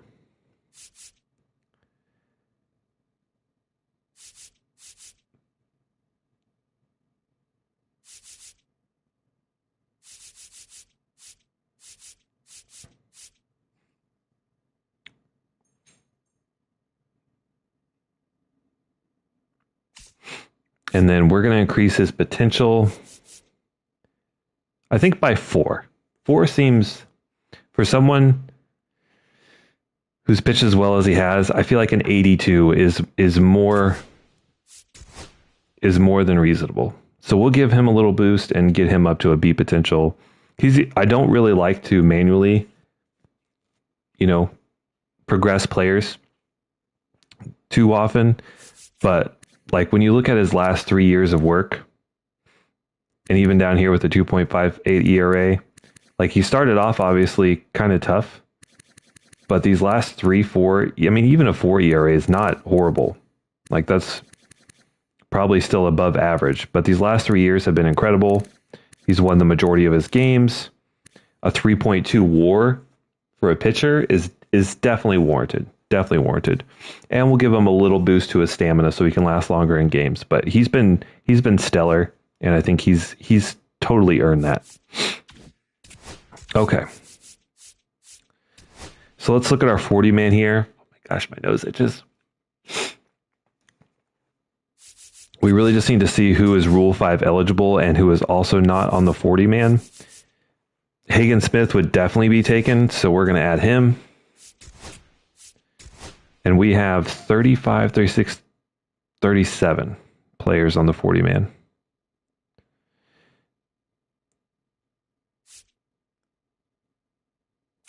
Wait, did we just add him? He is on the 40 man, but he's not Rule 5 eligible, so we should actually remove him. Dang it, now he has to pass through waivers. Okay. Oh, maybe he's Rule 5 eligible. He's not because he is now on the 40 man. Okay, that makes sense. Grant Taylor maybe gets picked up, but I think we can probably risk that. Heasley, he can get taken. Burrows can get taken if he has to. I don't think a team's taking a 70 overall shortstop and starting him.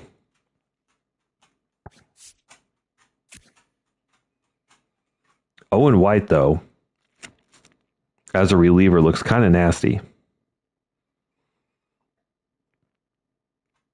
He had a great year last year, plus 7 K per 9, and he has 74 stamina. He could actually be a starter for us. So we're actually going to put him on the 40 man. Jacob Amaya, Tristan Gray.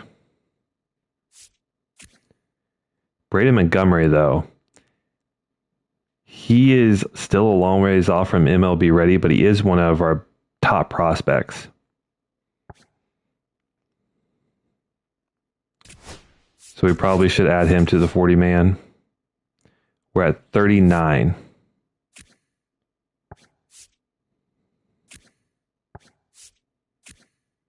JJ Weatherholt, another one of our better prospects. We should.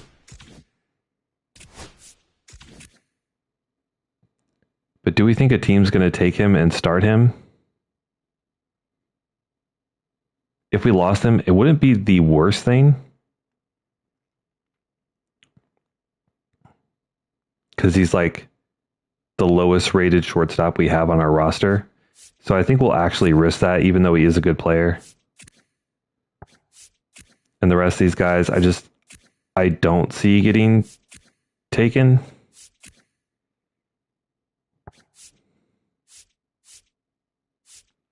So I think we're fine. But I'm really, really curious about Owen White. He has 74 stamina as a reliever. Pretty good ratings across the board. Like, to me, he definitely profiles more as a starter. So, and he's 28, so should be ready for some major league time. Now we need to see who is on the 40 man that doesn't need to be on the 40 man.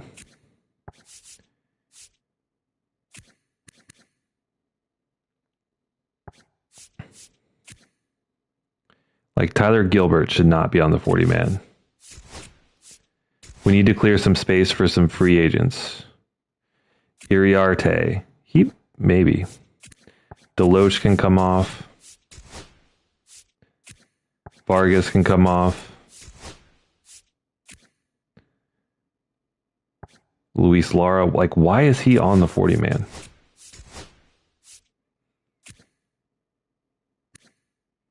Cambuser is fine. Ramos is fine.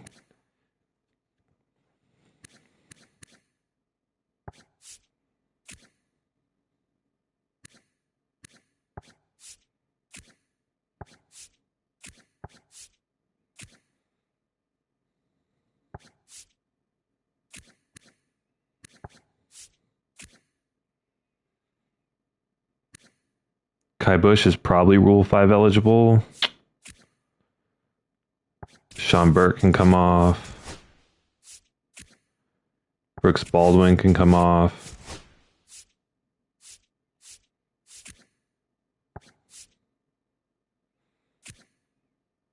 Corey Lee can come off.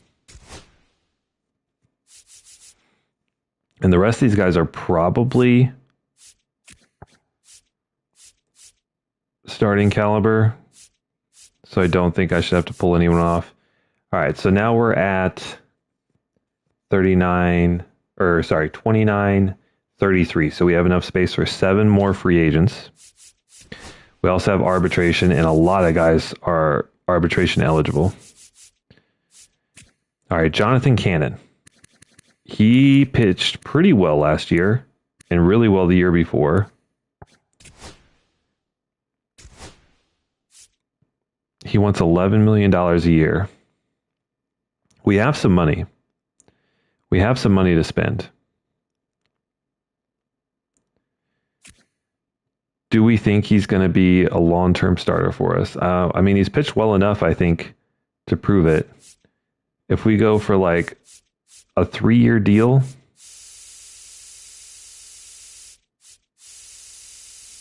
and we can always, this is what we're going to do. We're going to try and cheap out on a deal that hopefully he accepts, like a longer term deal, and offer him arbitration. And so we'll either get him for $800K or kind of a steal kind of thing. So we'll offer him 3 at 7.5. Maybe he takes it. We'll also offer him arbitration at like 950. And so he can take the guaranteed 3 years, or, see if he lands arbitration for whatever. Ben Joyce was pretty good. He's young. And he also has like outlier, right? Yeah. He could actually be kind of nasty. He has outlier 2. Whew. All right. I think I like Ben Joyce.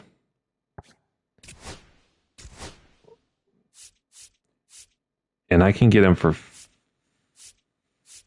$5 million.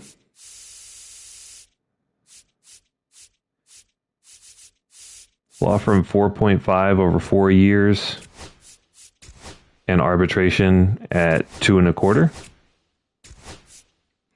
Stone Garrett really slumped at the start of the year. Definitely not a 5-year deal, but maybe 2 years at 5.7. And arbitration as well. Alec Thomas came in, played well. Still a developing prospect. I'd be happy to bring him along for the next 3 years.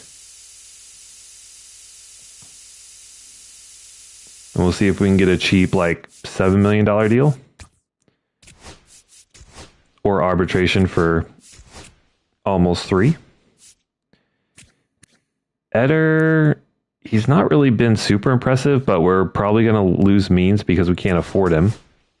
Or we can afford him, I just don't want to pay him that much. So we'll do Eder also on a 3-year deal. Let's see if he wants a guaranteed contract at like 8.2. Arbitration, I can get him for $800K. Ooh, I don't know about Jolks. We'll just offer arbitration. Give it, pitched well enough. But he's 34. No need to offer him a long-term deal. Lennon Sosa.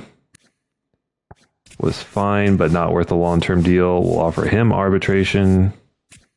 Jose Azocar, he's 31. I would offer him a deal, like a long-term deal. We'll just go arbitration. And Victor Gonzalez pitched pretty well, but again, he's 32, so I might as well just get him cheap on an arbitration deal. All right, there's all that. Now for the fun part. Noah Schultz was really good last year. 118 innings, long reliever and starting pitching. Started 16 games, won 4, lost 9. That's more the offense, I think, than him. Whip's a little high, but a positive WAR. A lefty, could be our future John Means.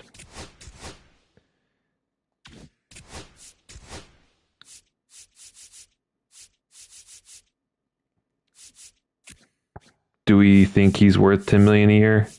I kind of like this 4-year. That brings us till he's 28. At $5 million a year, that feels pretty good.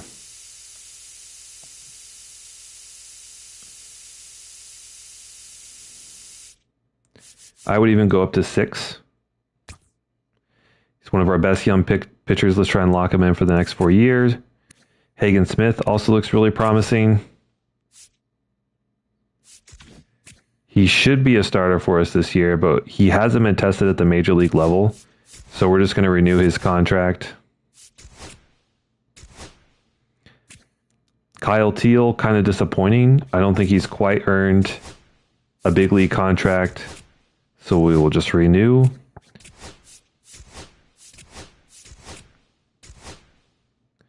And Villar.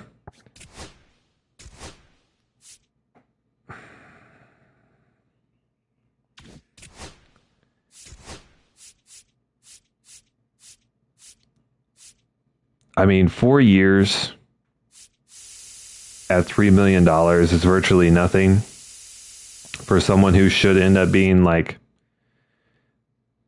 probably an 85 overall in the next 4 years. So we'll go ahead and offer him a deal. He should accept that.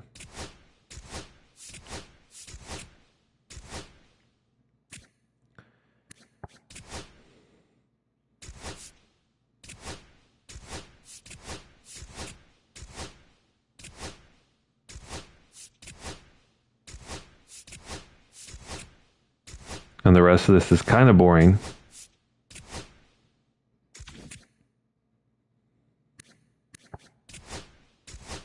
So I apologize.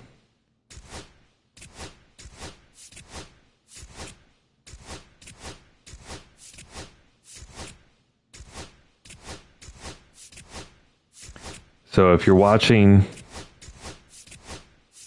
the VOD, feel free to just fast forward a little bit through here. And if you're watching live, ask me a question. I'd love to chat. Any players you like that you think I should go after? Any suggestions? I'm happy to make or happy to take.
Where's our, here he is, Rick Oliver. Do we offer Oliver a contract?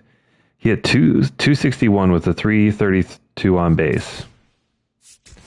If I offer him, it should be really cheap. Like 8 years at $5 million. We could even go 6 years.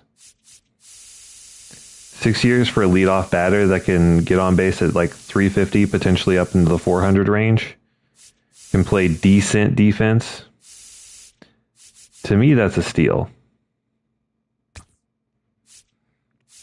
I know that shows a lot of faith, a lot of hope, but that was a strategy that I like to employ,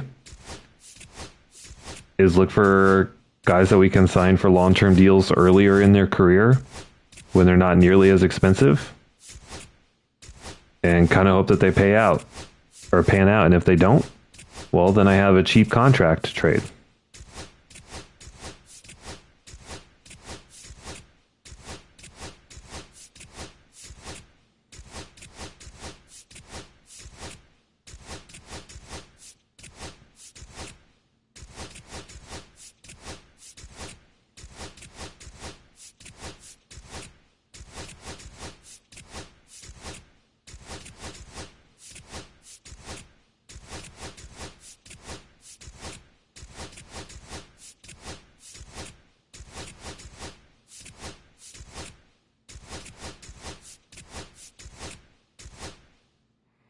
Almost to the end, though.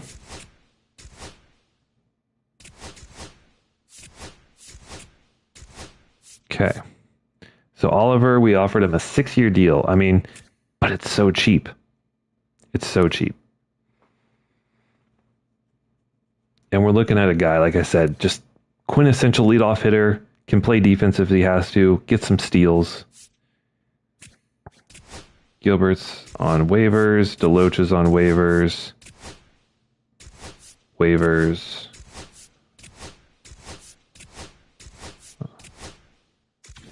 Okay, we offered Villar a decent contract.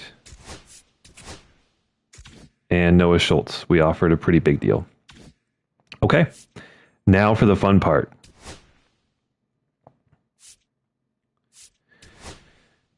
Who's our free agents? Justin Steele. Nope. William Contreras. Oh my God, a catcher who could hit.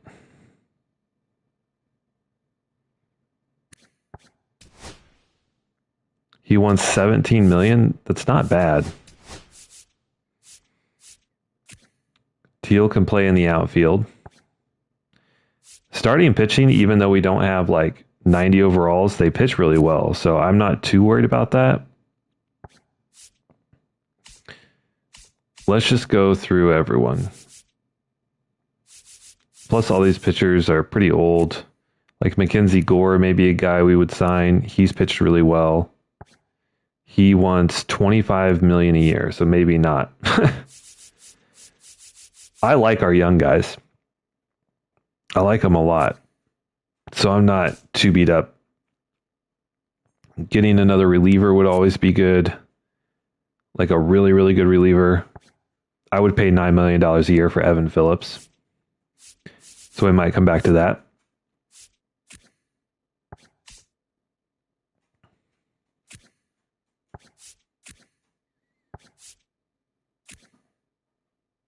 Felix Bautista. My goodness. All right, so catching Adley Rutschman. He actually had a really down year apparently, so maybe not. Or do we trust Kyle Teal to get better? Or do we sign Contreras, who won a Silver Slugger and was an All-Star? He wants 4 years, $17 million. We have our first baseman of the future, so this doesn't seem like an avenue we want to go down. Alex Bregman hit 26 homers last year. My nose is going crazy. And Alex Bregman only wants 2 years. He's progressing like crazy. He could be a big get. Plays the entire infield minus first. So we would have him and Jazz Rengifo Like that's pretty good. So Alex Bregman probably top of mind. We're at a stage right now. We brought in Jazz last year, right? We proved to the league that we're a team that's willing to spend some money.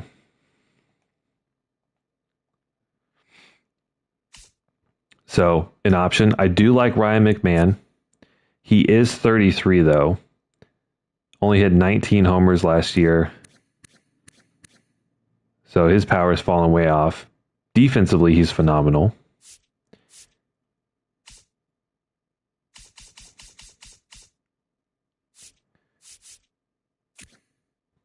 Okay. Shortstop could be an option. Garrett Hampson, 33, progressed a lot, had a huge year. Only 8 home runs, but 43 doubles and 6 triples. That defense plays the outfield as well as the infield. Actually, Garrett Hampson. He is 33 though. 2 years, 16 million. Utility piece. Could be a big get. Stephen Kwan.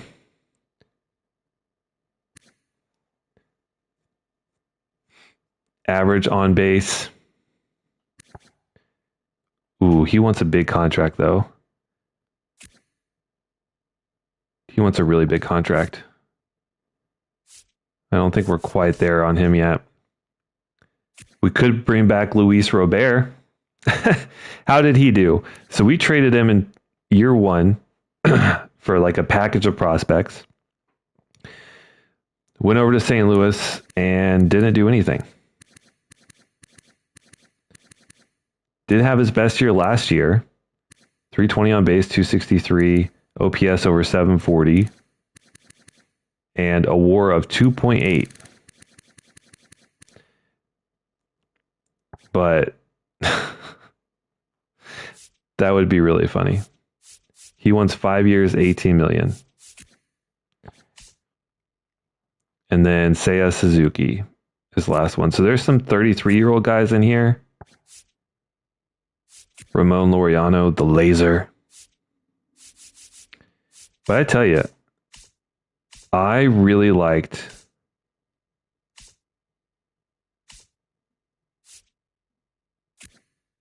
Garrett Hampson. He's 33, but he only wants a 2-year deal. His defense is outrageous.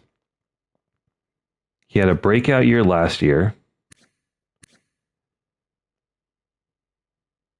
Plays the entire infield plus the outfield, so that gives us tons of flexibility. So we could get him, and then the only other person I would consider would be Alex Bregman. They're both 33. They both want basically the same contract. Bregman, a little bit more inept defensively and not as fast, but has power. Hit 26 homers last year. On-base skills are great. And I think like we desperately need power too. And he has a potential. He's going to continue to progress and regress slower. So I think Alex Bregman is going to be our potential big get here. So we're going to stack him on here. And part of me is like, we'll go for both of them.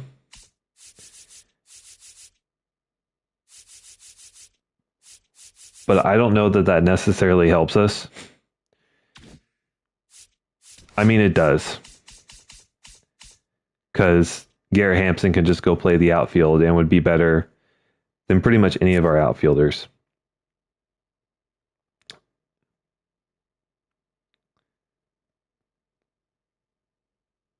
But let's lock in Bregman first. Positional needs, we're going to say second base. Even though technically we have Jazz, but Jazz, like, these won't be where they are. He's a righty, and I guess they would consider this a power hitter, right? So we need a right-handed batter with power. There's Bregman, plus 2% a week. So we're going to get 10% a week.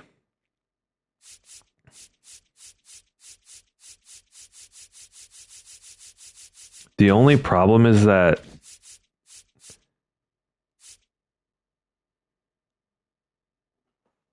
Jazz is above him.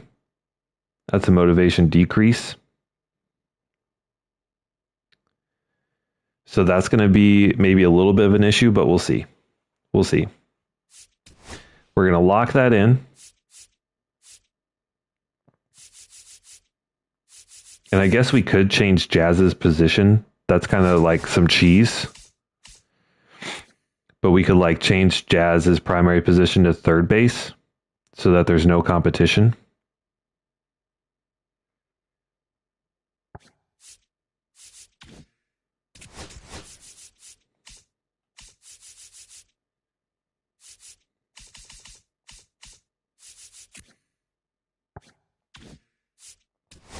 But we're going to sim a week. We got our first base coach. All right. So let's see where we're at. And also,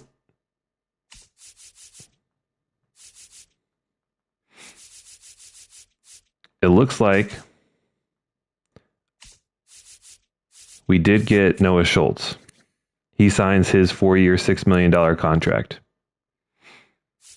As well as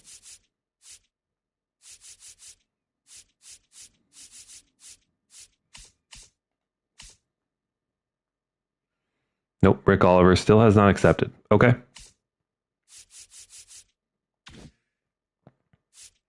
All right. So Bregman, he's a long shot. Only 17%.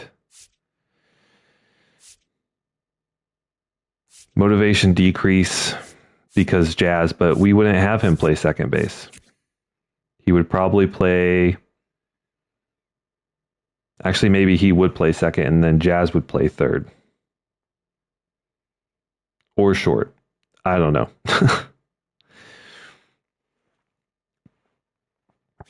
But we have space. I don't know. We'll see. I think. All right, I changed my mind. Just in case, we will put Garrett Hampson on here. We'll add Short to the list. And what would Garrett Hampson classify as? He's a right-handed batter. Doesn't really have power, but all right, just to make sure, we only lose like 1% interest on Bregman a week, so that's fine. We'll lock that in. Let's sim another week. Bailey Ober goes.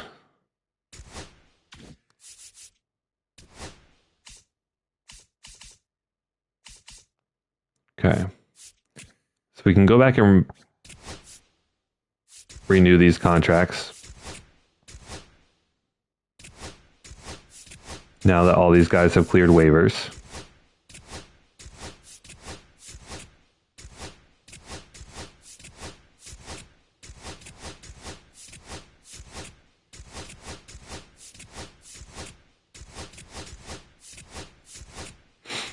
Okay, so easy. Okay, Garrett Hampson really wants to play for the White Sox. We like that. Team need, none met. Well, what would you qualify as? I can't change because I want to get both these guys. Then we would have like an absolute diabolical infield. Even if we might move Rengifo to DH. I don't know. But Garrett Hampson would probably play outfield, probably corner outfield. Still don't know who else he's talking to, but those guys would be huge gets. I think we're good on our 40-man.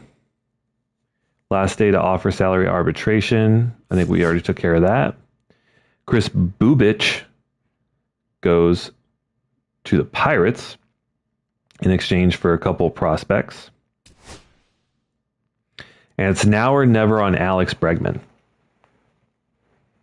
He's only at 21%. He is we can offer him 4 years for $22 million.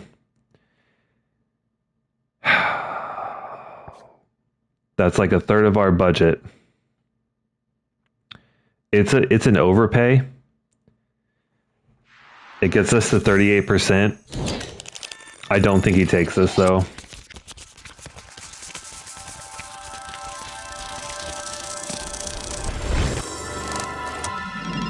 Nope. He's gonna go be a Brave. No hard feelings. It's fine. So he gives up less money to go play with the real organization that's winning. I don't blame him. That's fine. Brewers get Shane McCallahan. Okay. So we lost number one, but now Garrett Hampson, who I like a lot. The team desperately needs some power, but this is still a guy that we could feel really good about getting. Had a breakout year last year. What does he qualify as, though? Like, what can I change the team need? Defense, maybe? Okay, so I guess...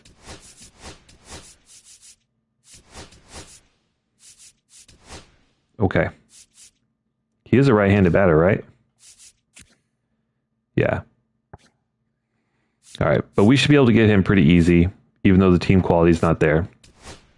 Okay. Let's add... And he takes care of infield and outfield need. So now let's see if we can get a really good relief pitcher. And it looks like a number already signed. That sucks. Bill Vest didn't have a great year. Camilo Duvall. We really just need, like, Penn Murphy was fine. Do we get Batista? I don't know.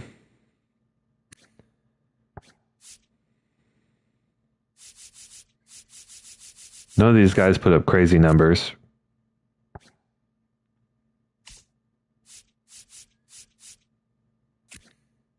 Joe Jimenez, though, did 78 innings, 1.49 ERA, and a 107 whip. That's pretty good. He's 33. He only wants 1 year, $8 million. That's easy. All right, so we could take off second base. We'll put relief pitcher in there.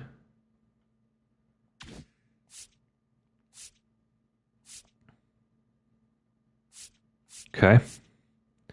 Seems like a good get. Let's lock that in.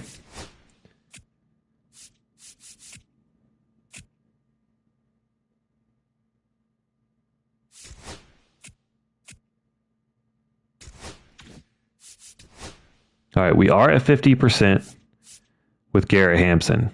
Houston's talking to him. I mean, it doesn't hurt us. We can just get him a little cheaper.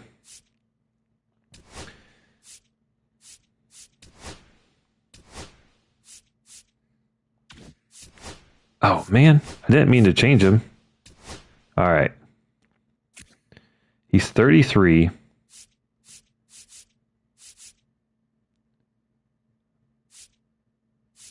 Let's go 2 years.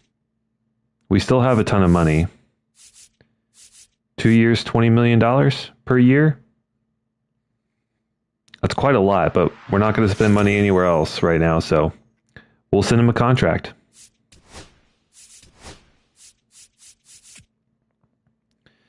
Mitch Keller is an Oakland Athletic. And it's a trade.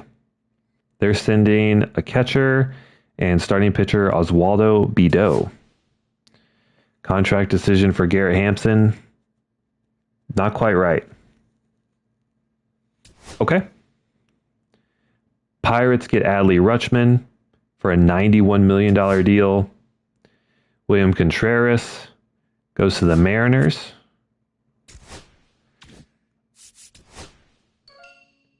And Gabriel Arias wants to play. No. Not interested. All right, now the A's are getting in. It seems like they're trying to block Houston from getting it.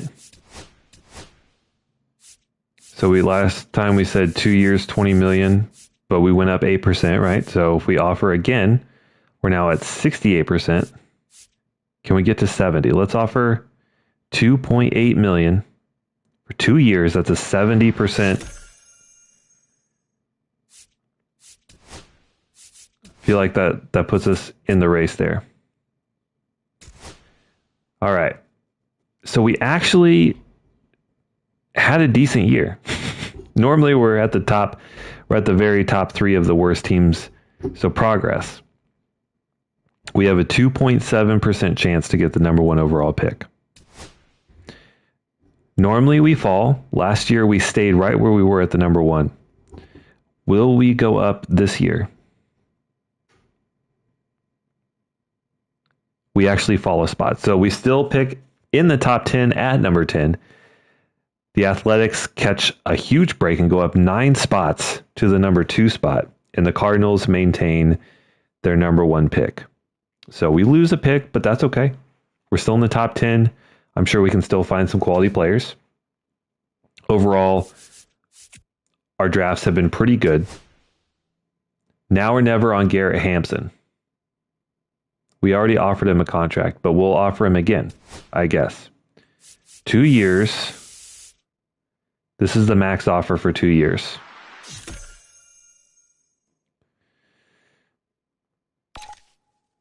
Sock it to me!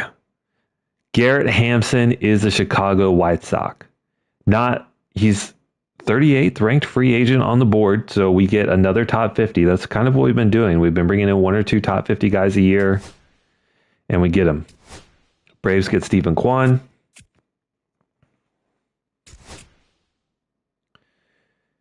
And we will actually look at the Rule 5 draft. We picked up a couple guys here and there. So let's see what our options are.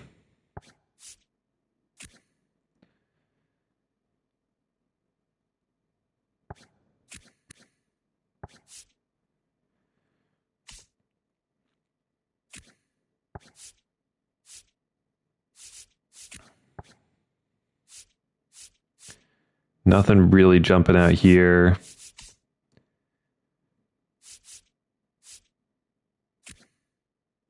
Actually, Xavier Curry with that 81 walk per 9 and 71 hit per 9, that's pretty intriguing. He's 29, has a 5 pitch mix.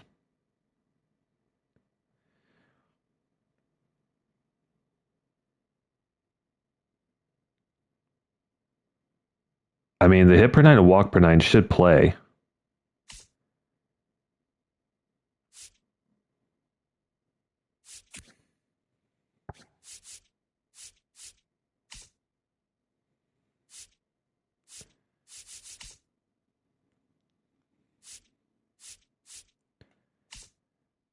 I don't see us picking any position players, but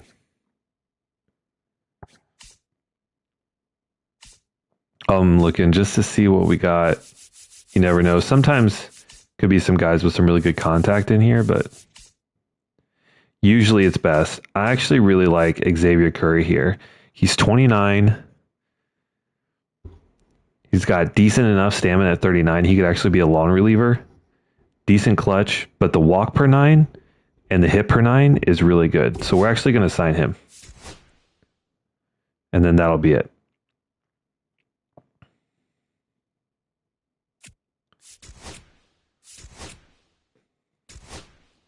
So we continue our trend. We get at least 1 Rule 5 player.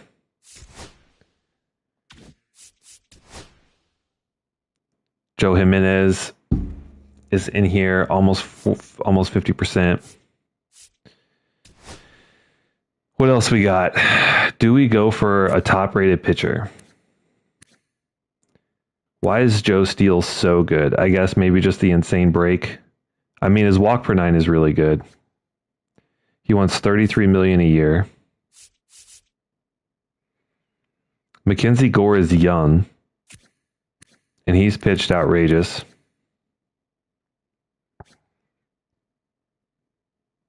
Could be a good get. So could Nick Lodolo.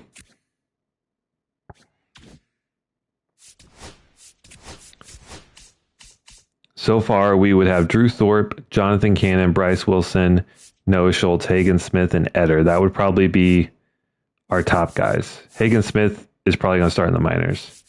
So adding like one more, I don't think would be awful, but we don't need to. You know what I mean? We don't need to.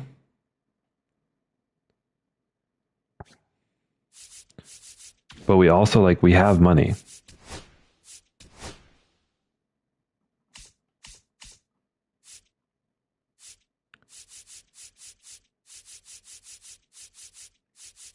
And Mackenzie Gore is one of the better ones. He's a lefty.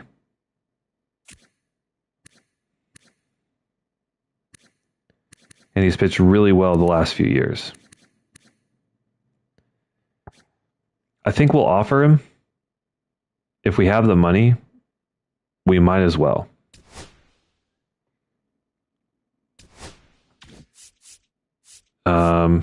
All right, so position needs, we'll add starting pitcher in there.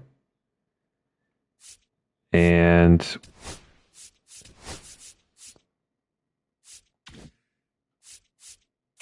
Jimenez is a righty, Gore is a lefty.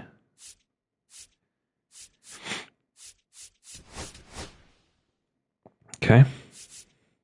And Gore we will move to slot 1 and kind of see what we get. It doesn't do us good to have money and not spend it. Pablo Lopez off to the Twins, so we will see him numerous times a year. And where did we land? Colin Pache. Why is he in free agency? Of course we want to offer him a contract.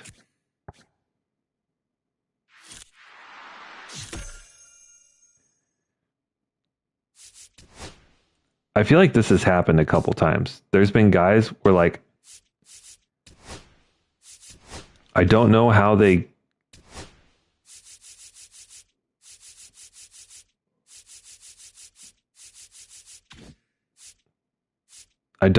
fall into the free agency pool.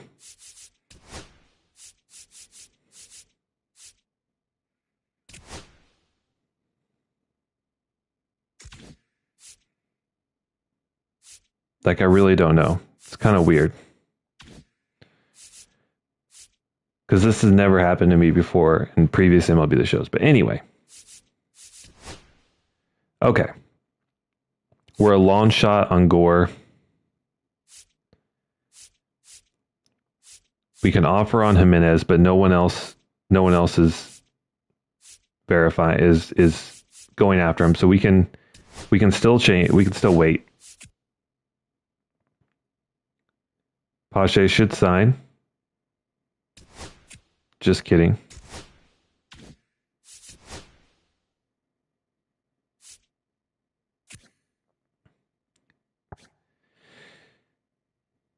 All right, they want Steele. I'm not interested in that.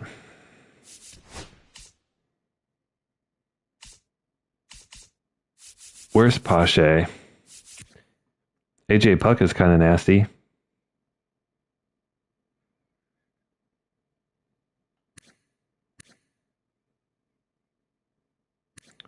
Former A. Pitched well enough.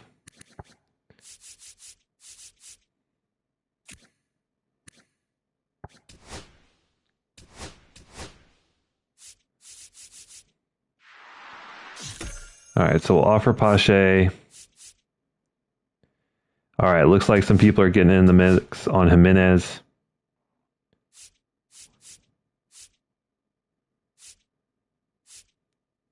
We'll offer him a 2-year deal. And That should still leave us with enough to sign McKenzie.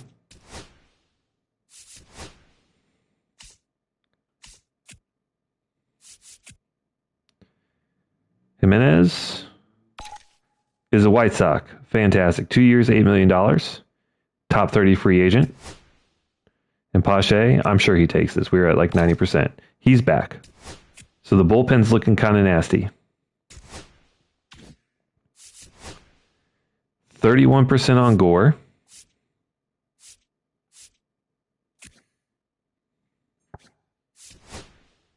Although I did really like the idea of bringing in AJ Puck too. He was so bad with us, with the A's.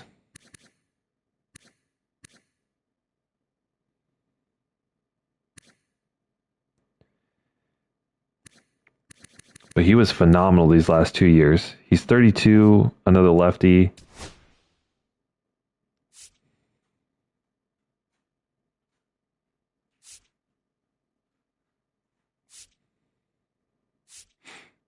Okay. So we'll lock that in and keep going. The Mets get Steele. Okay. So he didn't actually end up going to Minnesota. Marcus Semien is available. 37-year-old Marcus Semien. Would love to bring back another athletic onto the team. Just basically have all the best athletics players.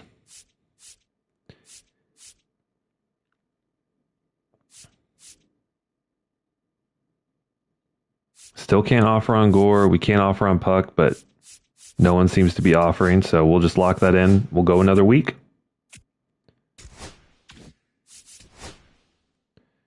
Lane Thomas. Pass. All right, we're at 62% with Puck.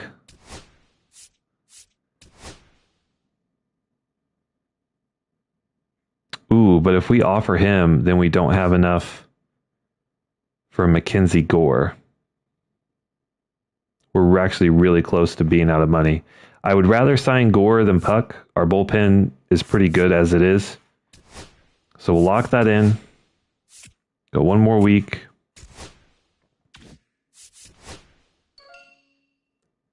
Fergie wants to come back to the White Sox. We had him for a year. He did not pitch well. I do not want him again. We're at 55% with McKenzie. We might as well offer him.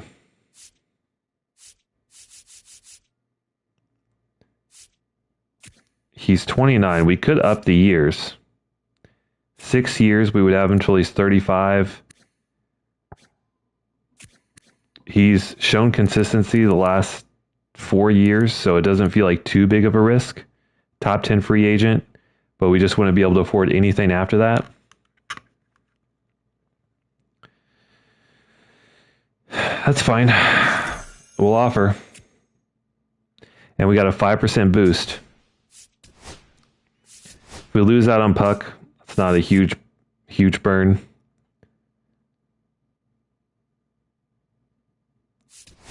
So Puck is going to go, we're going to face him against the D-backs. And our last opportunity to sign Gore, we'll max contract what we have available. But will he sign? He had some good teams. We offered him 6 years, though. He does not take. He is going to go be a Yankee.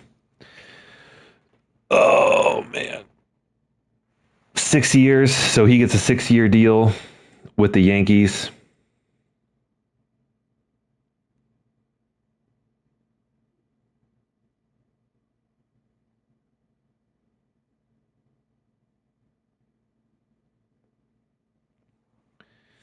So, I mean, if you can get the same money and go to a team that's actually good, I don't blame them. So they get him on a $147 million deal.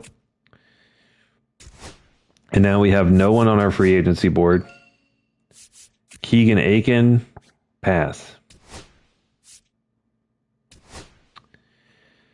All right. All right. There's still some starting pitchers out there. We don't necessarily need it. We could also look at trades. However, having locked in Garrett Hampson, who could play outfield for us, so we could have Jazz at second, Garrett Hampson at short, Rengifo at third,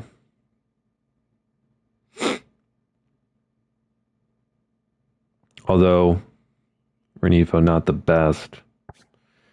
So maybe Jazz would actually play third because his defense is better and he has a cannon for an arm. So our infield would be all of our best players. Okay. Starting pitcher is fine. We have 4 starting pitchers that pitch at or above league average. So we have above average pitching. Our bullpen's kind of nasty, actually.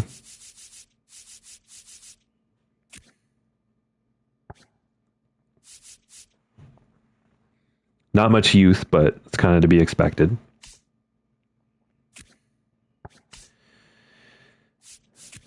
Kyle Teal,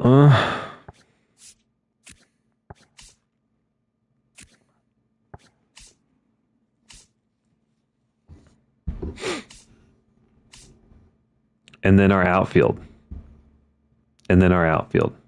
That's where we're really lacking. Now we could put Jazz out there, but we have Julks. He hits lefties. Jose Azocar, who hits righties, right? So these two could kind of platoon together to hopefully get the job done.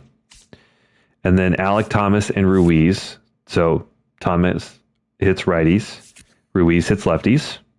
Okay. And then in right field, I guess Stone. And that would be it. Is that enough to get us competing for a playoff spot?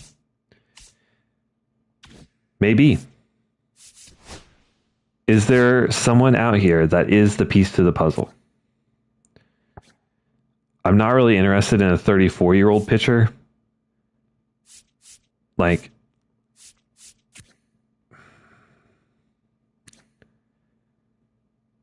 because we already have guys that can pitch just as good or better than like a Taylor McGill, and they're younger. So why would we bring in an older player that doesn't pitch better than what we already have?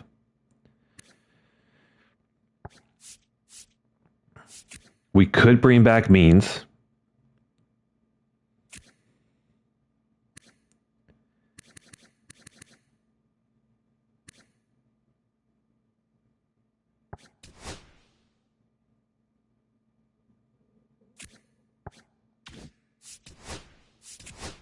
Because I think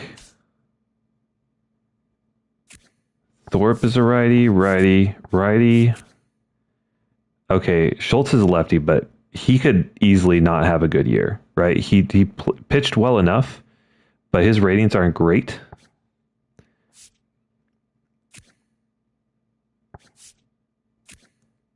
Eder didn't pitch great last year. So maybe we bring in Means in for one more year, just for a little bit of stability. We'll offer Means a 1 year, $14.5 million. That's fine.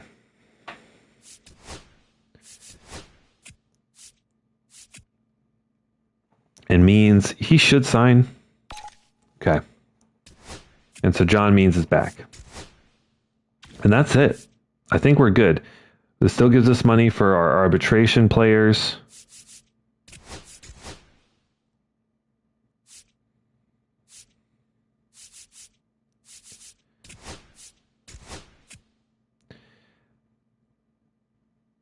Eder's going to get paid $6.7 million. He got a bag.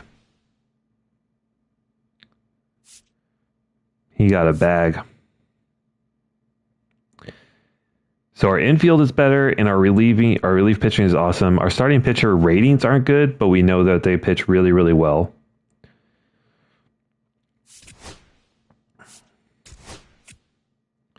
All right, Cannon gets 8.2. Gonzalez gets 1.7. Azakar gets 5. Jolks gets 1 million.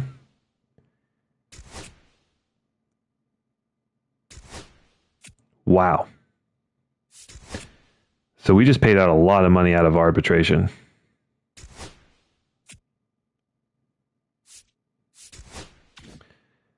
Don't think we have any new renewable contracts. We don't. Free agency's done. And now we're in spring training.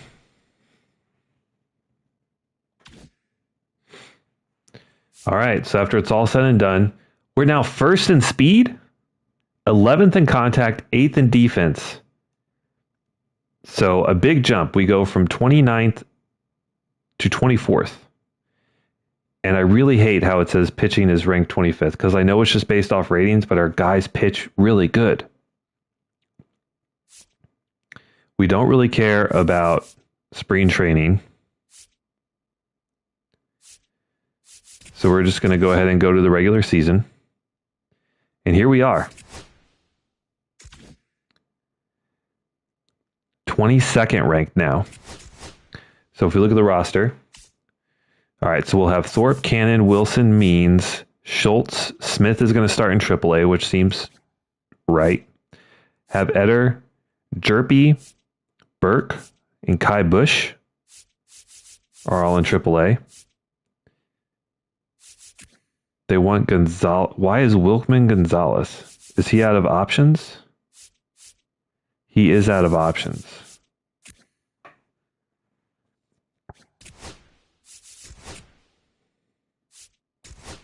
All right, so I don't need Wilkman Gonzalez at the major league level, so he'll go down. There's the 5 starting pitchers at AAA. Mitre, who's 22, we got him in the 2026 draft. He'll be in AA. Grant Taylor, Paletti, Rodriguez, and Luis Lugo. And then our rookie, Salvatore Castro, and Greg Marks down here in single A. Relievers, we kind of have our pick of the litter. We got Pache, Ben Joyce, and Joe Jimenez, along with Penn Murphy.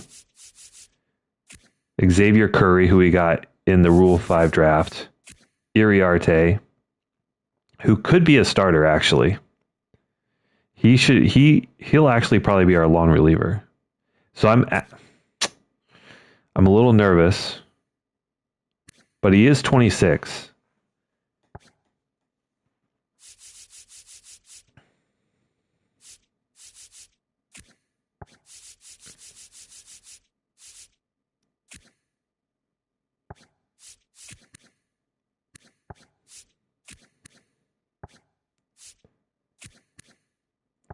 All of these guys pitched really well last year, so I don't know. They're there if we need it. But Xavier and Curry, I like.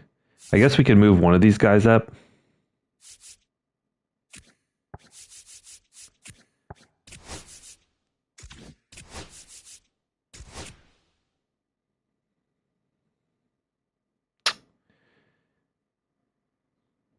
I think we'll send Iriarte still down to AAA.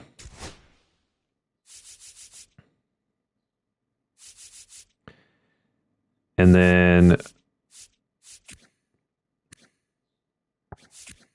who pitched the best last year? Gonzalez?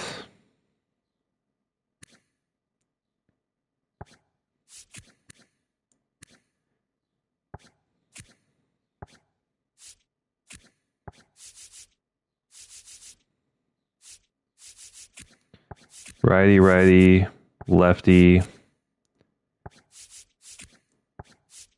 I guess it doesn't really matter. 2.31 ERA in 23 innings. All right, Victor Gonzalez.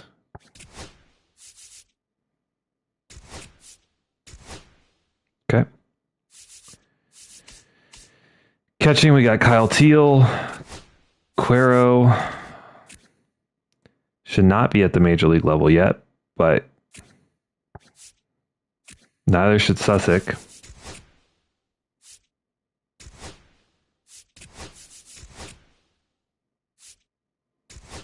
So they will start in AAA, and we'll have Henry Davis at the majors.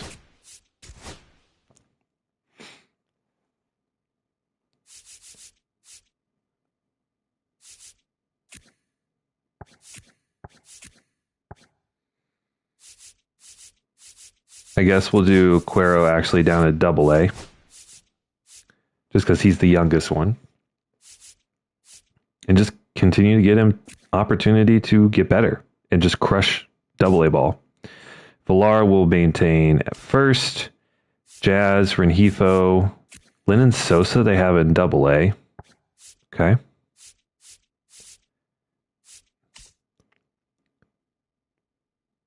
Brian Ramos at third, maybe. Garrett Hampson and Colson Montgomery at short. Julks actually do want it at the major league level, along with Azokar.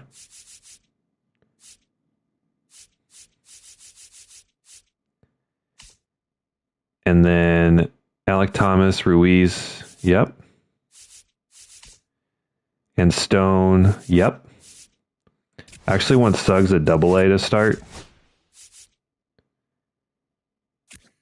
And Rick Oliver should be at the major league level.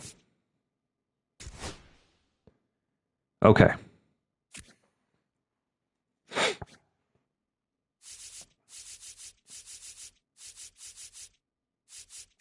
All right, there's the team. Now the lineups. So Oliver is probably going to be our DH, and he's going to be leadoff. Followed by Garrett Hampson, who had a 358 on base. Jazz will be the 3-hole, followed by Alec Thomas. And then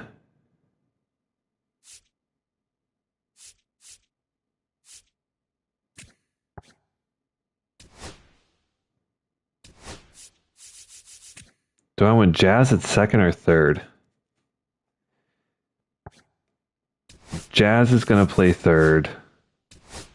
Rengifo's going to go back to second.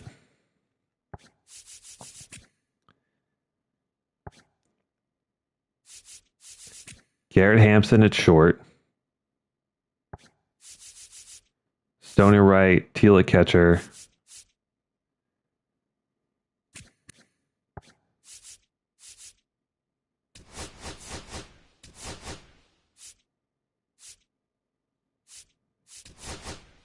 Rengifo will be 4.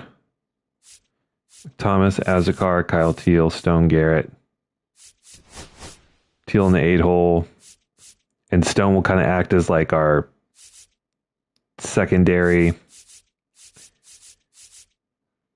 leadoff. Okay. We got a good mix of righty-lefty switch hitter. That's good. Now versus lefties. Ruiz in center.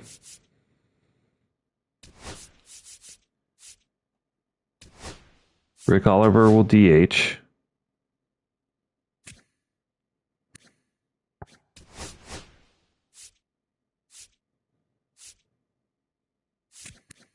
Because his on base was still good. Ruiz with his clutch. Stone will be third. That contact and power versus lefties.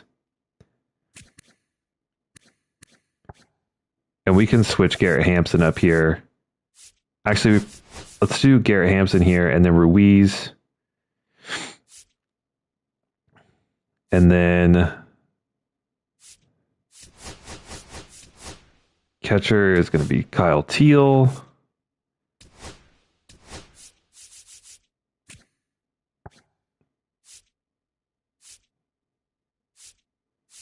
Rengifo. Jazz playing third. Rengifo second. Azokar in left. No, Julks in left, because Julks hits lefties really well.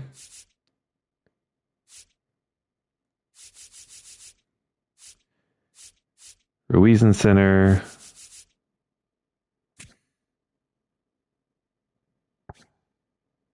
Actually, Julks is probably a little better than Ruiz, so that's fine.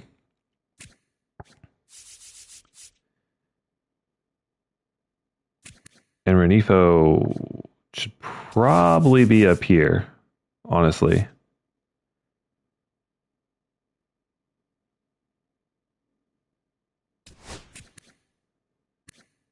With that 99 contact versus lefties, something like that.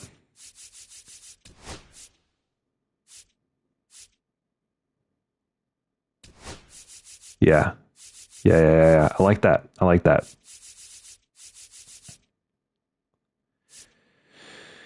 Okay. So this is the team. Like I said, this is the year, but Bryce Wilson is still our ace. And then Thorpe, then Cannon, Means, and Schultz. Curry's going to be lawn relief with Eder.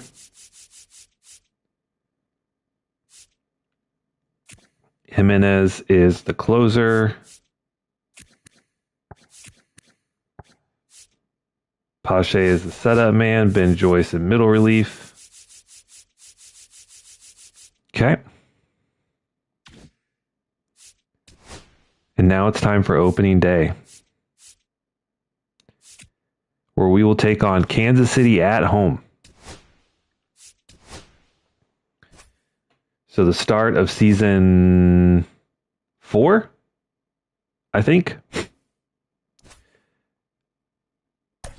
Ben Joyce to take the mound. Our new lineup, we're going to be taking off against Cole Reagans, the lefty. Got some new faces in here. Specifically Garrett Hampson.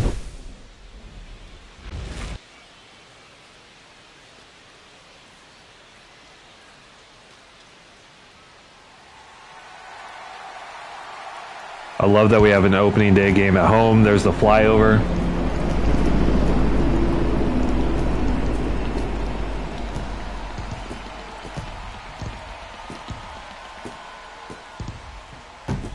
Packed crowd here in Chicago.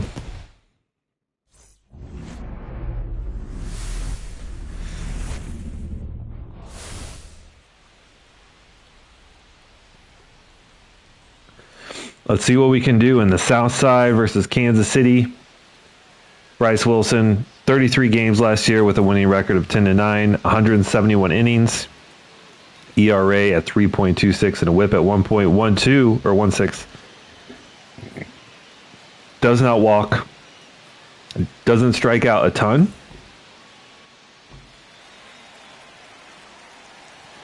But he's our guy. And the first pitch in 2028 is a strike.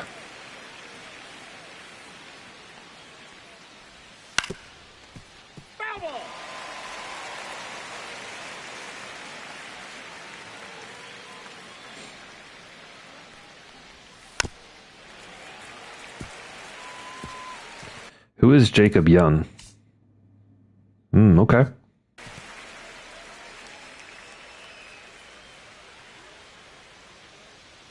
Gonna climb the ladder with a fastball here. Can we get the punchy? He takes it.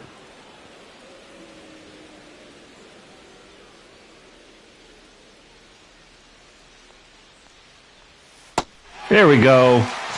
First batter of the year is the first victim of Bryce Wilson.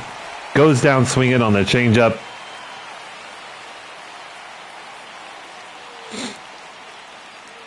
Beautiful. Michael Garcia is next, and it's a chopper to Jazz.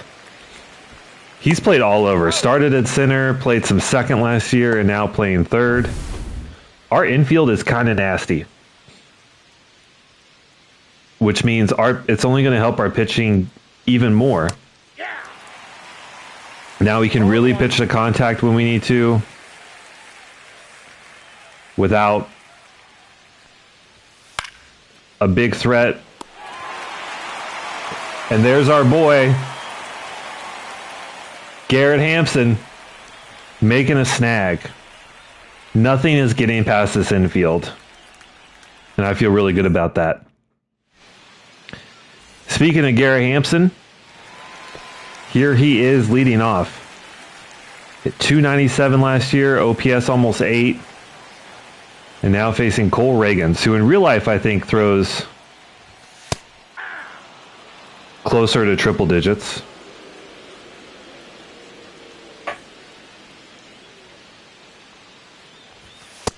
Inside, ball one.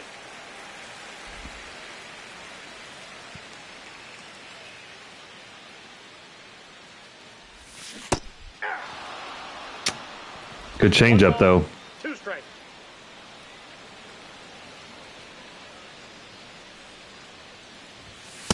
Ball, that's off the plate.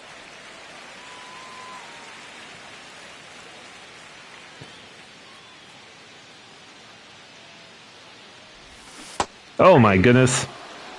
Really good slider. Got us. Good pitch. White Sox fans not happy about that one. I don't blame them. Pretty ugly swing there.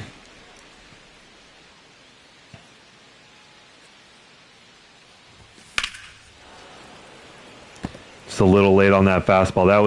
That was a gift.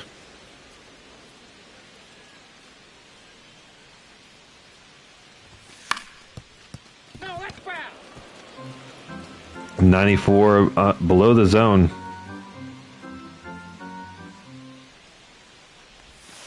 That's a ball. 2 balls, 2 strikes.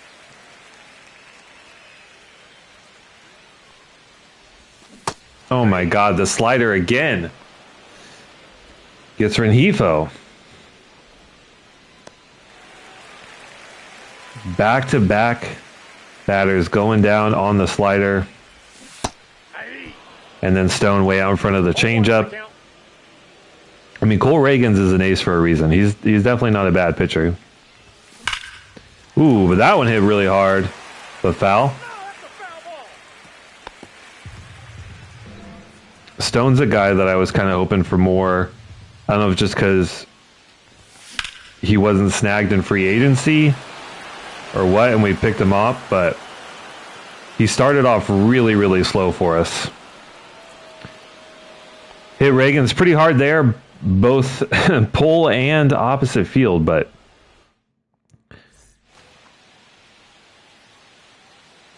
good starting inning for both pitchers.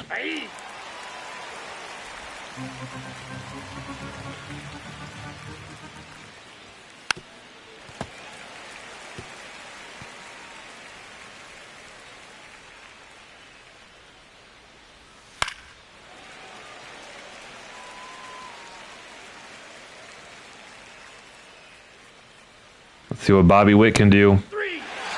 He can go down looking. Bobby Witt out doing some shopping. Do you need some help, sir? Nope. He's just looking. Backwards K for Wilson.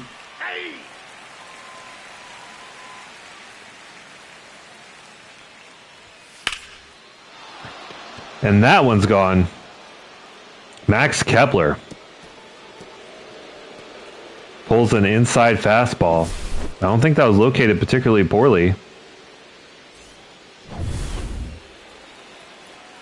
Yeah, maybe just leaked out a little bit over the plate. All right. Wilson gets burned a little bit. Happens to every pitcher. Not too worried about it.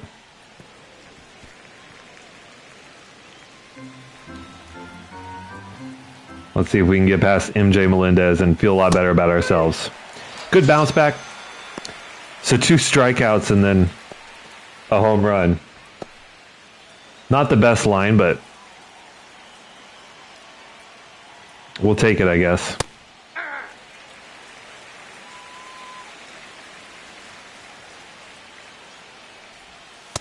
Ball 1. I got 1 ball, 1 strike.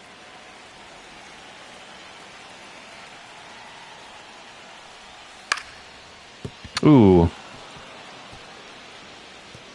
That one just finding the inside, the fair portion of the third base line. So Michael Massey's going to get on with the double.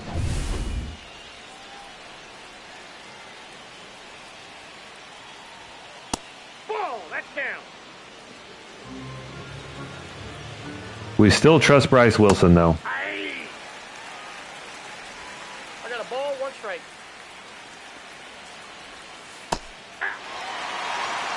1 ball, 2 strikes.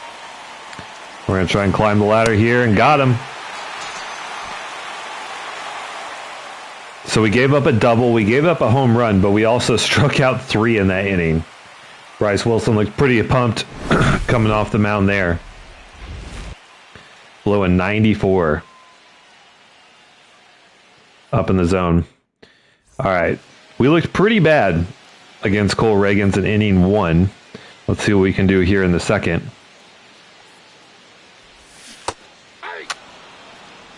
We got to see that change up better.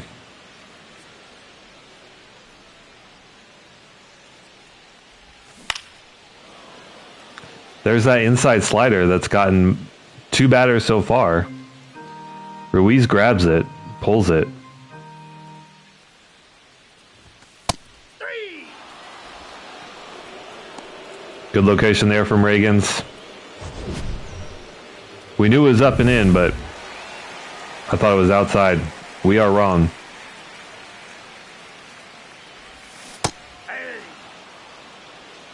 I felt like we had good timing on that. Too early, really? Ball, that's low.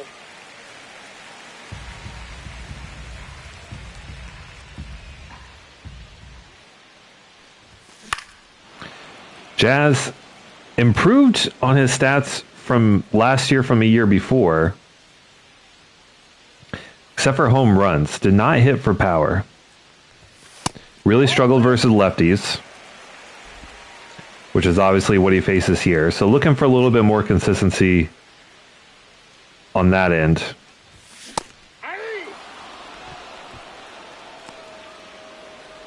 Because that's a 4th K for Reagans.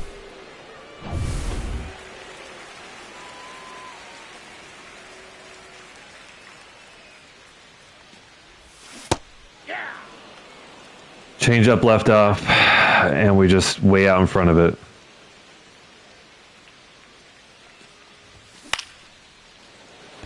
That one hit pretty well, but not hard enough. Fly out to center. Cole Reagans continues to deal. I know he's a tough customer. He's a really good pitcher. So, not really surprised, but we can definitely work some better at bats here. Ball. Counts 1-0. That's for sure.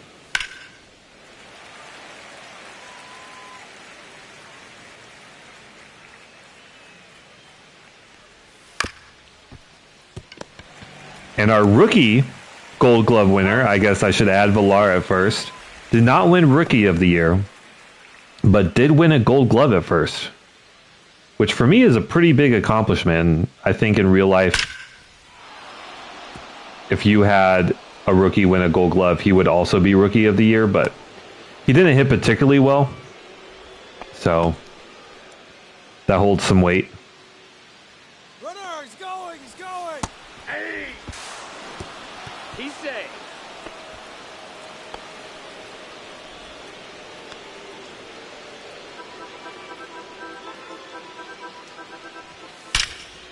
And that's another hit up the middle. We're going to try for home, but Bobby Witt, just too much speed. Kansas City's up 2-0.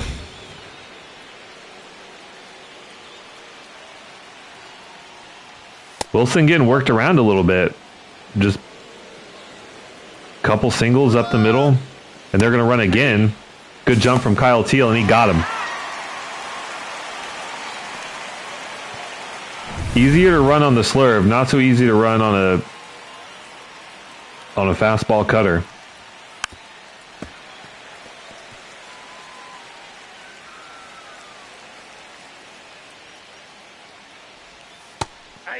And another strikeout for Wilson. So it's been kind of feast or famine. We've given up some base runners. We gave up the solo shot. 4 hits and 2 runs is definitely not what Bryce Wilson has been pitching in the past. So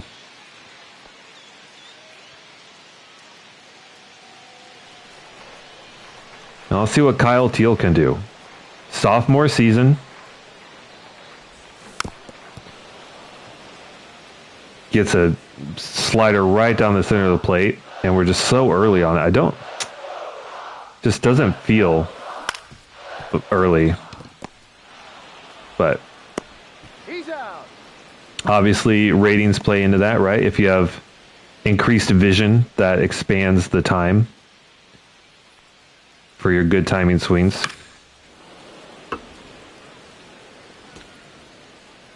Fastball down the middle, good timing. And that's like when you're not rewarded for that, it's so frustrating.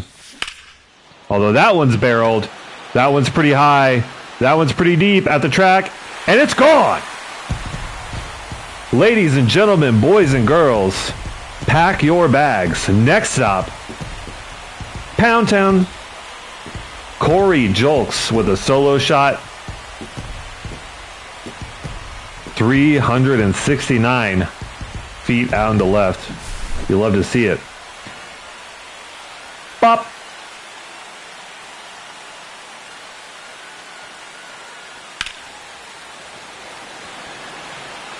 Honestly, good play from left field. Leaping grab, but just out of reach. And we get one back.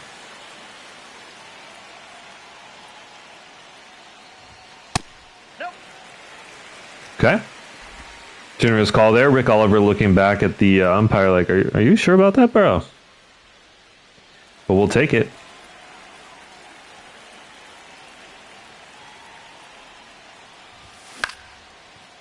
And Oliver pops up. Is out number 2. Fastball down the middle, good timing. You love to see it. How about round trip here for Garrett Hampson? He also pops up. Fastball away. But Julks gets us in it. The solo shot gets us within 1.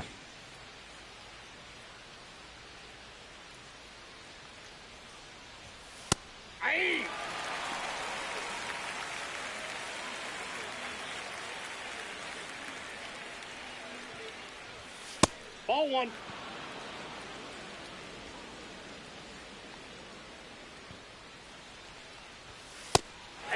Ooh, a little bit behind that one, Bobby. 1 ball, 2 strikes.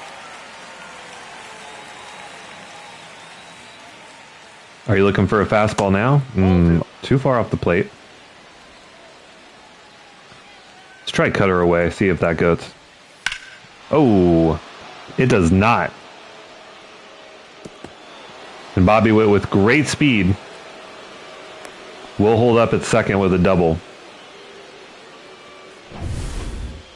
And Bryce Wilson, early on, not looking as crisp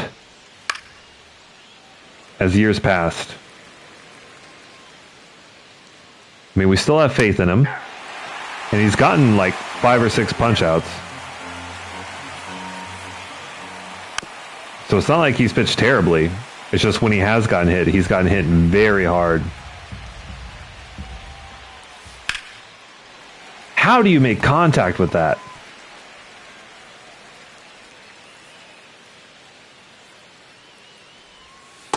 Ball.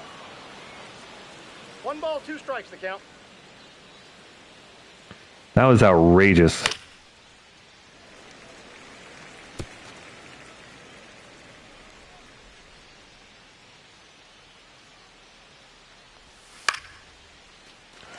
All right, we got the pop-up.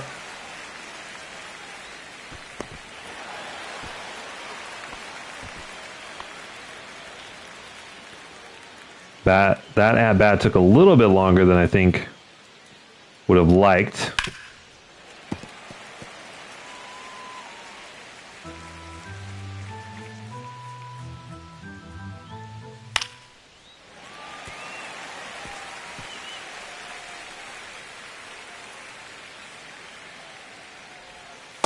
Ball. Down.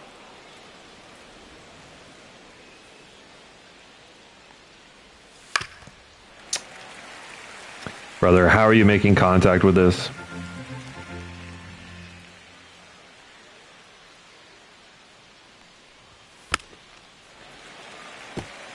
Okay.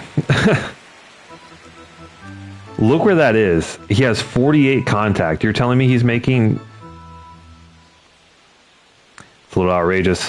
That's ball 2. I know we're playing on one of the harder difficulties, but still. That seems a bit outrageous. I mean, Melendez just...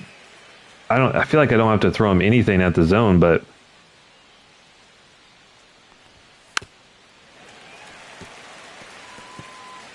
If he had like 99 vision, that would make sense, but like, come on, game. Bro, I'm trying. The fan over here, strike him out. I am trying. Full count.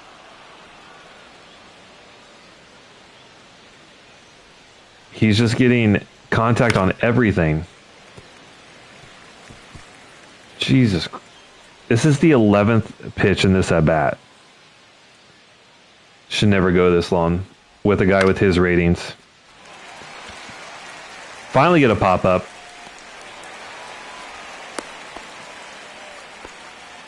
That was a long at-bat, and unfortunately Wilson he does not have crazy stamina.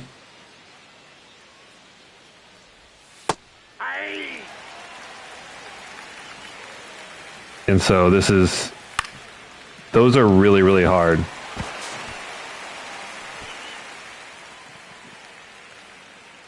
But he gets out of it after the leadoff double. Takes a lot of pitches, but no more runs.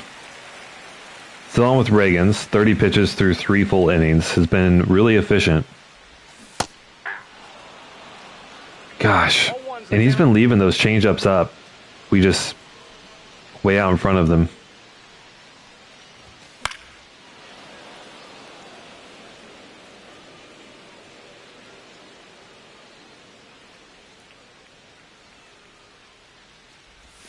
Oh! I got him. Take your base. Shit! Charge the mound! Charge the mound! Rengifo plunked up and in on the slider. Let's see if Stone Garrett wants to punish him for it.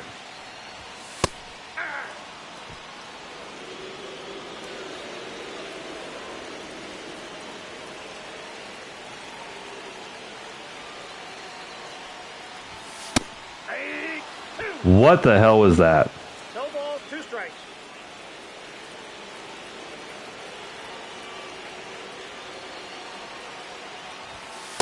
Ball 1.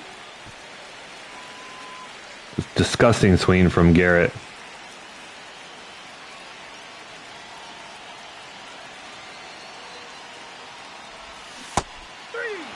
And then out in front of the changeup.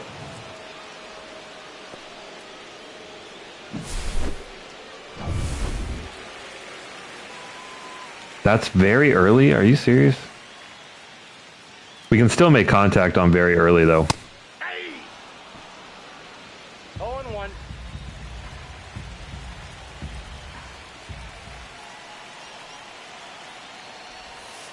One and one.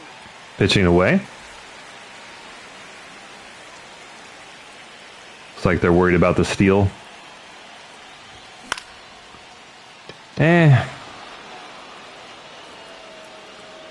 I mean, Ruiz gets a gift. That's one you really can't miss. Just a fastball down the middle. Good time. You just can't do anything with it. Jazz goes opposite field. Some tough swings there. We're just not hitting anything hard. Everything's soft contact so far. Adolis Garcia.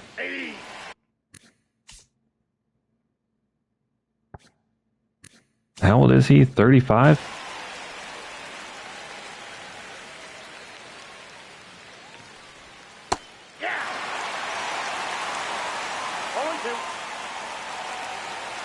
Obviously had a number of great years with the Rangers. And now out here with Kansas City. Staying in the Midwest. And goes from one great barbecue spot to another. Maybe that's what we need. Maybe if Chicago had better barbecue, we could get better players. Something to think about. Wilson doesn't look like he's going to be in line for the win. Closing in on 70 pitches. Running out of energy. Has 6 Ks though. The strikeout rate is high.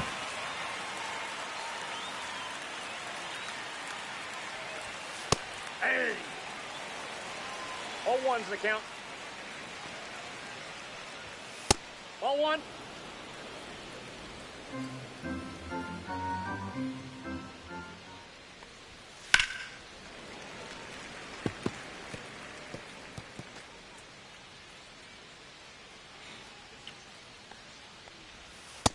Ball 2. 2-2 the count. And this is about the limit. Another K though. I really wish that we could get an opening day win, but he is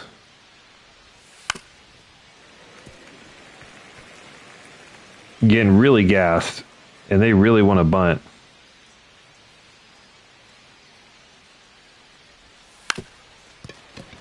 Why is that going to Jat? No, he's in there. I mean, that was a perfect bunt. But why would it switch me on to Jazz there? That doesn't make any sense. That's a ball. 1-0. Runner. Hey. Not a good throw from Teal.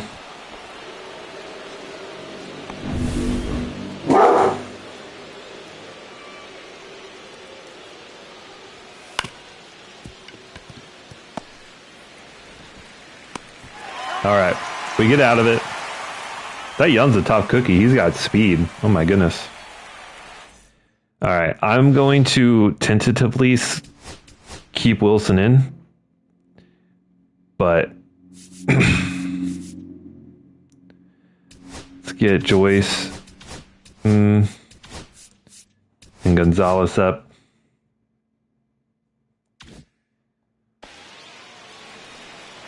Just in case we get the lead here.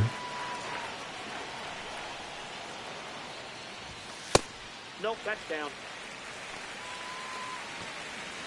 Not seeing pitches very well today, if we're honest about it. Little swinging bunt.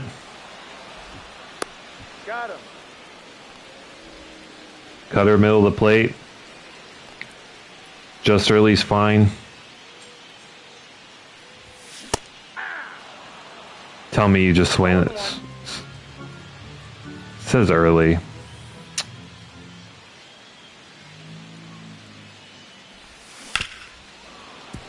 That one hit hard. Very early.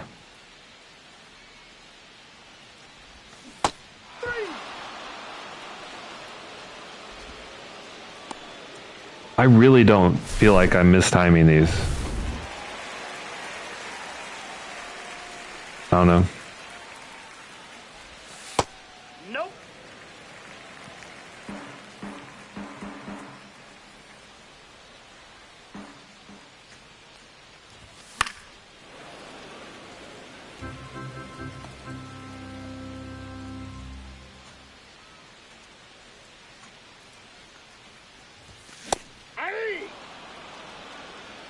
1 ball, 2 strikes. Was not.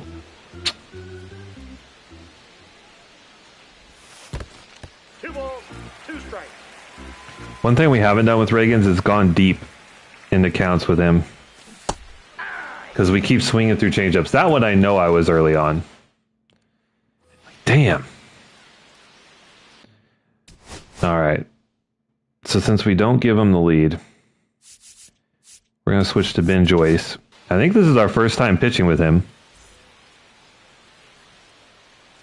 And I think it's a pretty easy strategy. We throw really hard fastballs.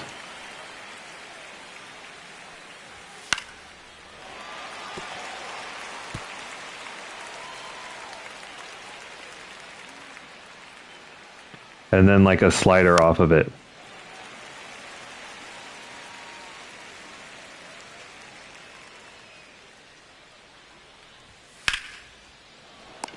And it seems to be no problem for these KC hitters to make contact. Doesn't matter if it's Wilson, it didn't matter their ratings, everyone's just making decent contact.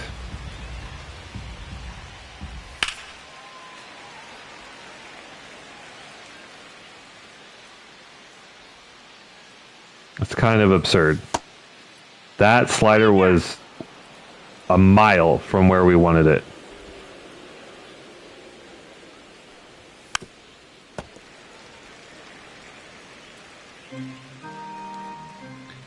And they're even making contact on 102. I mean, they're swinging at really bad pitches, but still.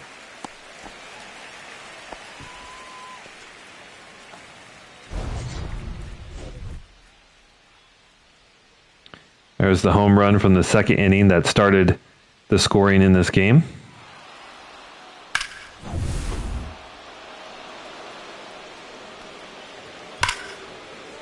He wanted that one.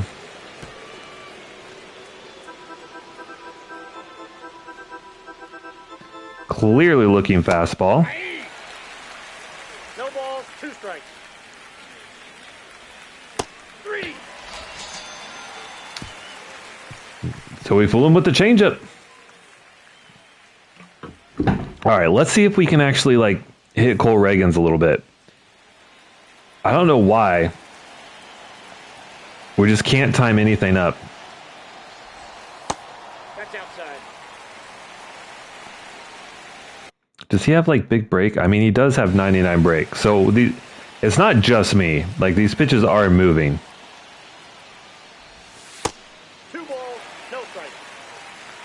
But he also has not missed bad like that a lot.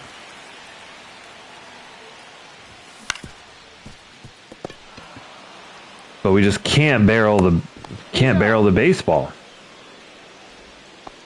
I mean, he does have what, 90 hit per 9. So I get it, but also damn.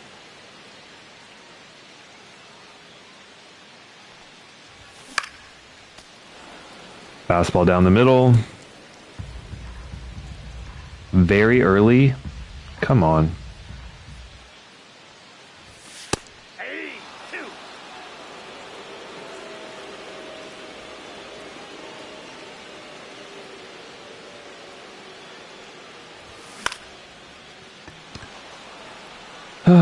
We lift one up in the air. It's a lazy fly.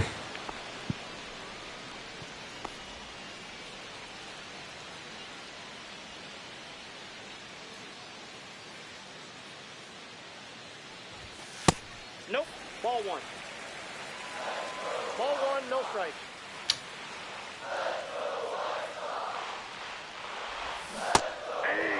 It's that changeup. 1 ball, 1 strike.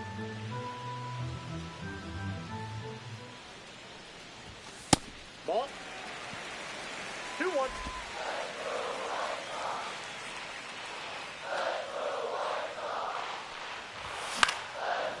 That one was too high. Good timing, though. Still a hittable pitch. We got full count.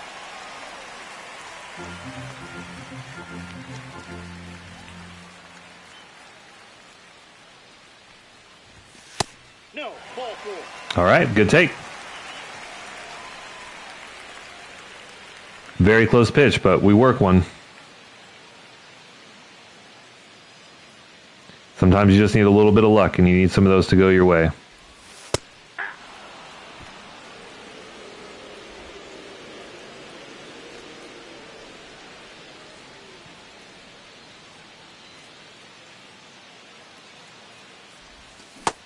Ball, that's out. Check swing. Did not go around.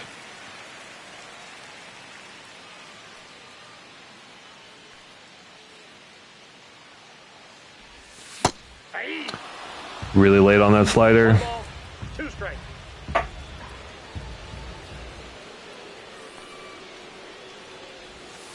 Nope. Okay. Didn't fall for the inside cutter this time.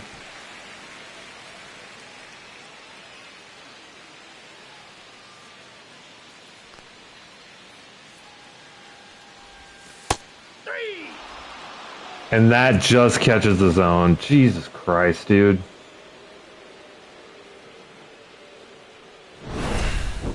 I don't even remember the last time we saw a curveball in this game. He just kind of loops one over. Damn, dude.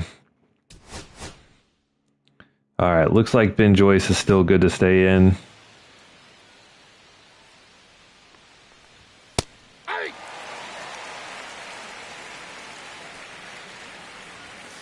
That's a ball. I got a ball, 1 strike. Ball, that's inside.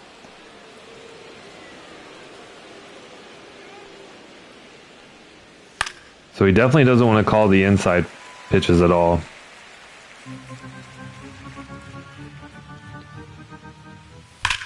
Oh my God. This is ridiculous, dude. What?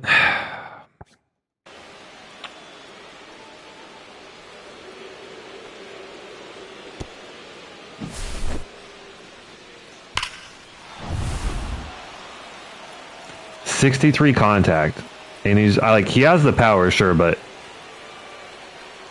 they're just barreling absolutely everything, and we can't make contact on anything with our good timing swings. It's so annoying.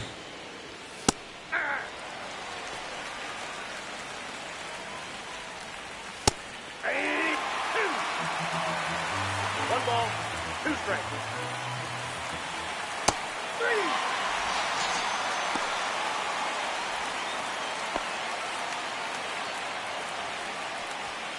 Ball, that's outside.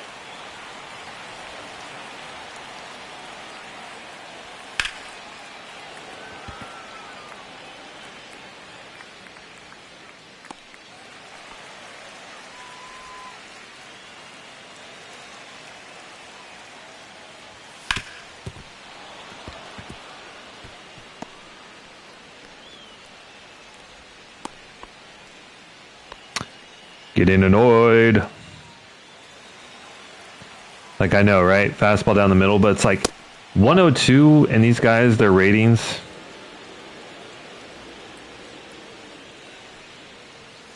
And even the soft contact gets through. Just ask him for the same. I need the baseball gods to be on our side a little bit.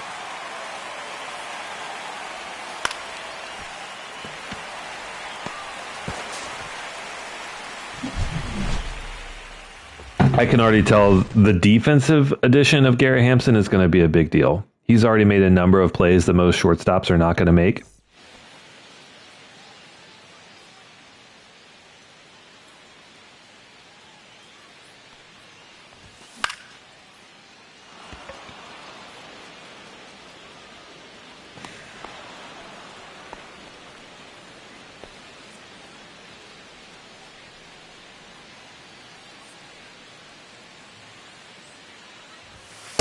Ball, that's out.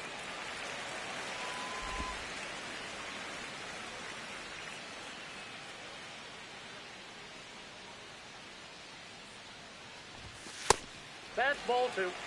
Okay. Reagan's is at 70 pitches, so he's starting to get a little tired. Why can I not sit back on the changeup? 1 strike.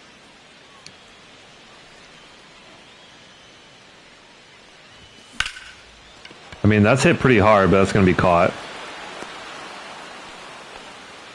88 off the bat.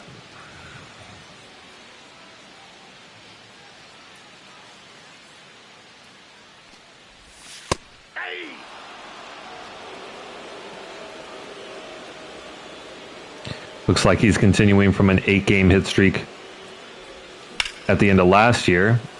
Turned on his slider on the inside, but it's just a pop-up.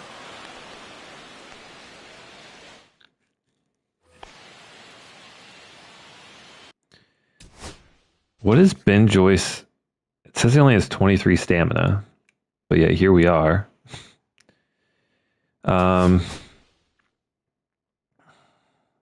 Doesn't really matter if we go righty-lefty. I know he gave up the home run, but there's the stamina. 50-50 call doesn't go our way. I guess we should get another righty up. Let's get Murph up.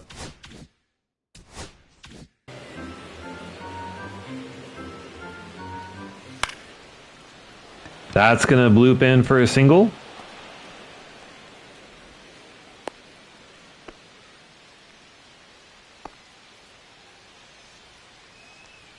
Again, just 64 contact. We have guys with like 90 contact that can't get hits. Like, I understand that's just a game of baseball. It's just frustrating.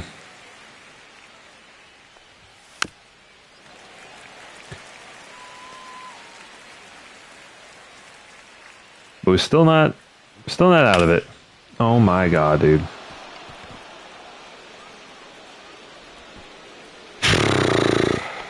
The pass squatch. I think we're gonna have to go somewhere else. 99 clutch.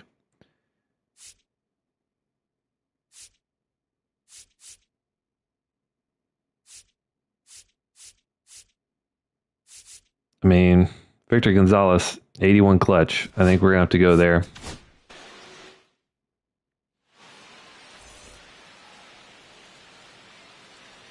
If we can just get a ground ball double play. I mean, a strikeout obviously would be great.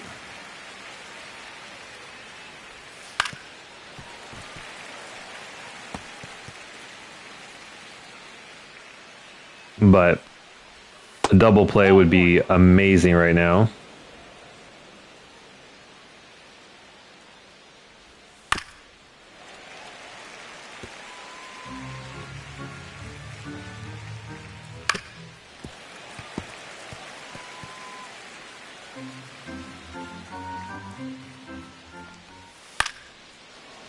And that's going to bloop in. Ruiz with a terrible throw. Feels good.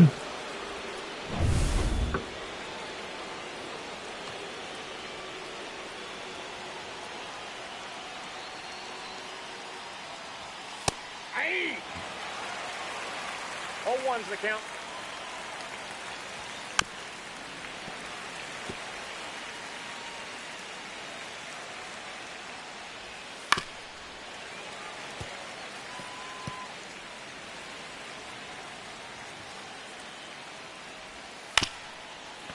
How are you making contact with these pitches?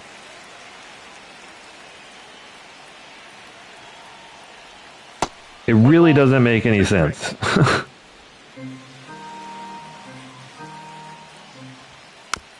Like, is this just the CPU hitting contact swing? I really don't know what else it could be.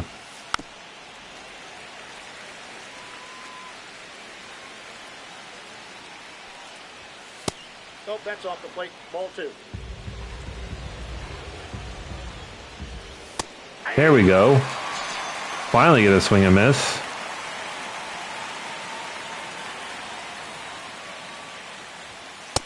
Ball.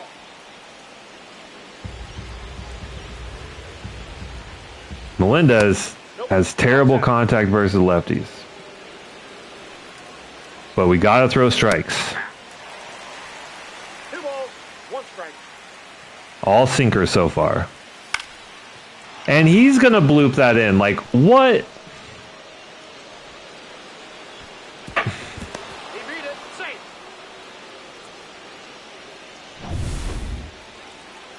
.48 contact. Such bullshit, dude. Hey.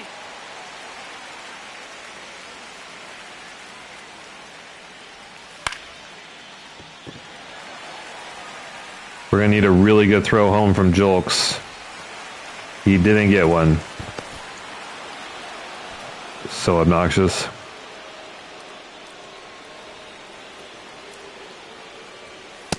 Nope.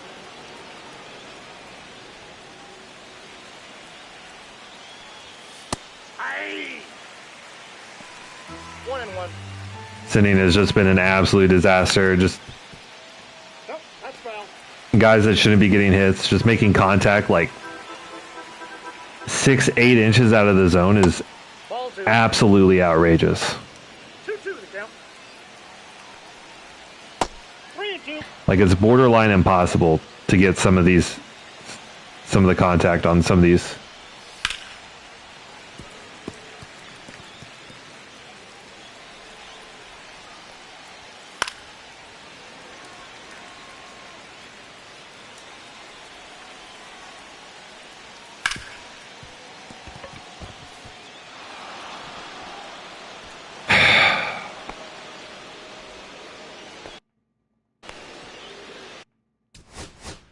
So frustrating.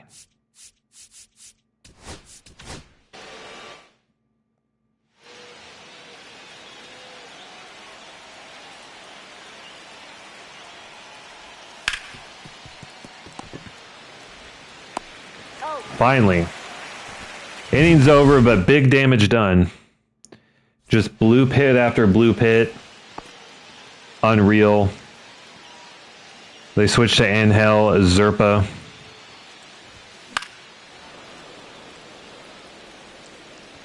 Another hard throwing lefty.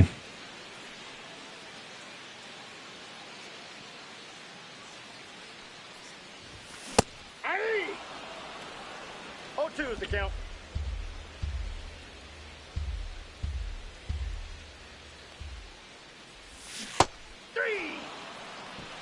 Sure.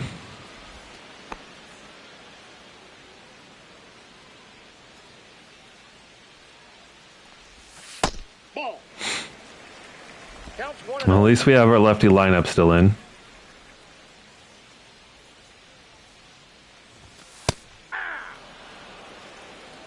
I got 1 ball, 1 strike.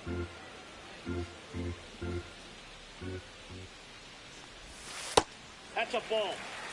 That slider was absolutely insane. Thing started like 3 inches outside the plate. Hey. 2 balls, 2 strikes. Good time. Like, that's...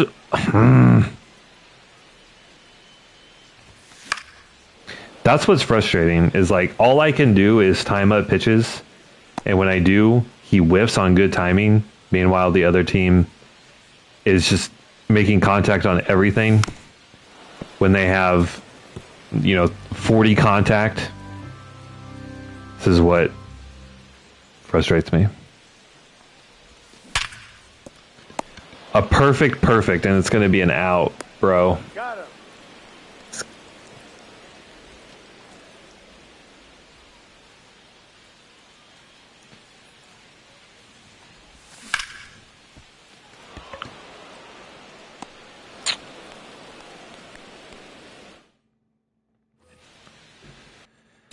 Well, it's not looking good. Looks like it's going to be an opening day L for the boys.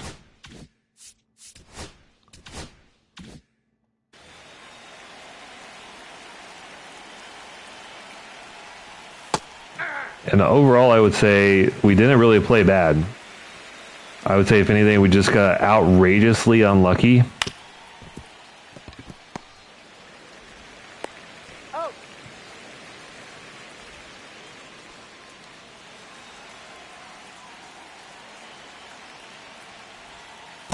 Like, 1-0.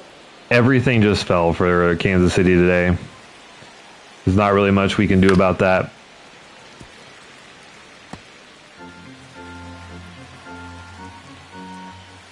We didn't really have our best at-bats too.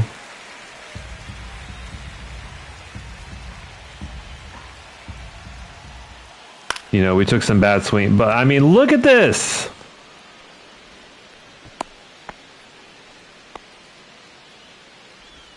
Just everything falling Kansas City's way today.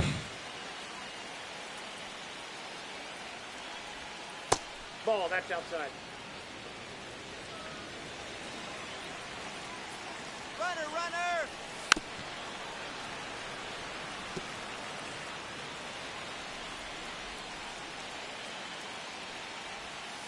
Hey, 2. 1 ball, 2 strikes.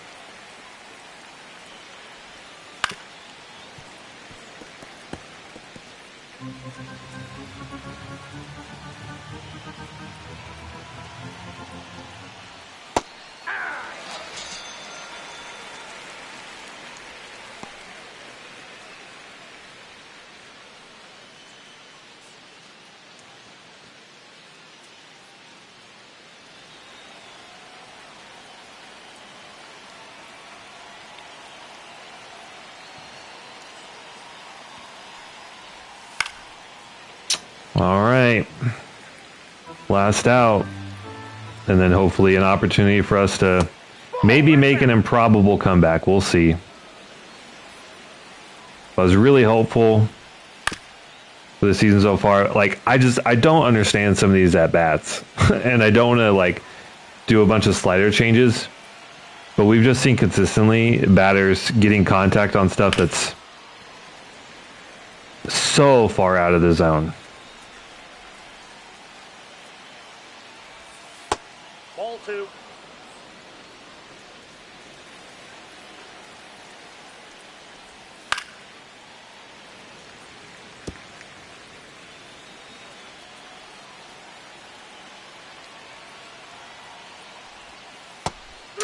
All right.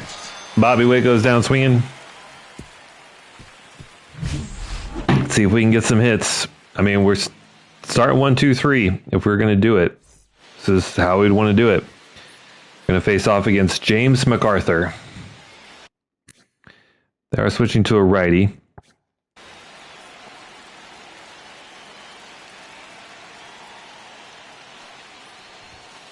Hey. 0-1.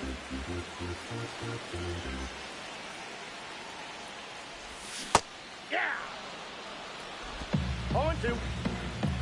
Like, early can still make contact. The fact that we're not even making contact 1 is ball, blowing my 2 mind. strikes.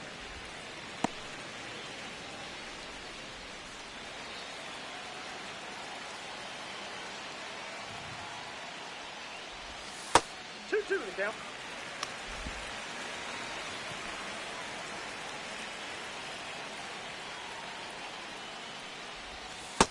Count is 3-2. All right. 3 consecutive curveballs away.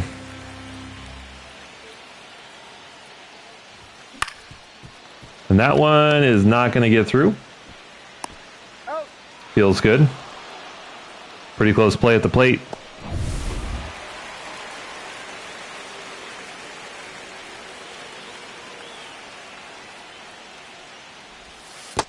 Ball 1, no strikes.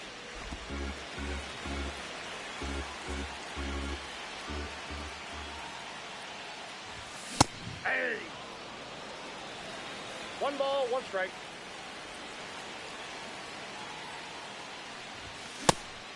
We didn't go Did around. he go? Are you shitting me?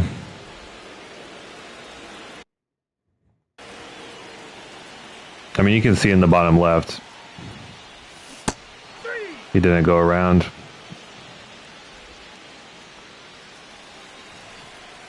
Early. Again, early is not like you're guaranteed to miss. Like, this is so ridiculous.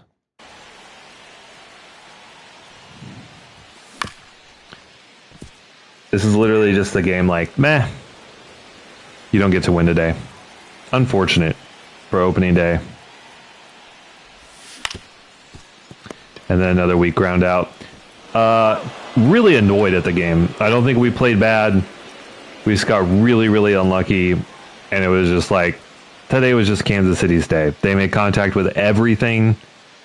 Bloopsy, like they just got every bloop hit. And nothing went our way. I still feel like we played fine. We just, again, just so ridiculously unlucky. Only one hit, and that was the solo shot.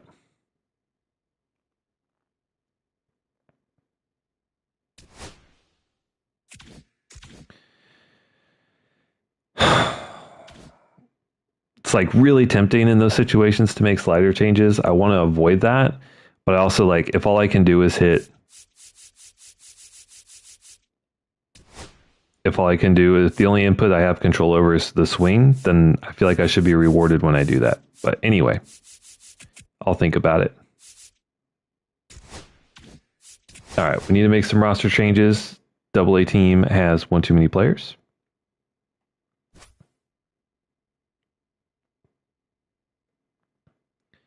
Looks like they have a ton of relievers, so yeah, I have 1, 2, 3, 4, 5, 6. 6 relievers.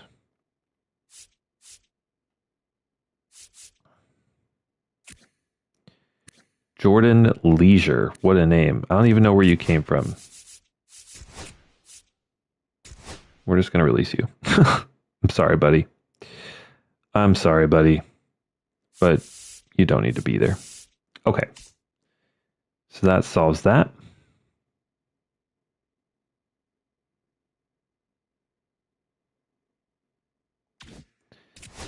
And I'm assuming we're going to have to change the AAA lineups and all that. So let's get to that.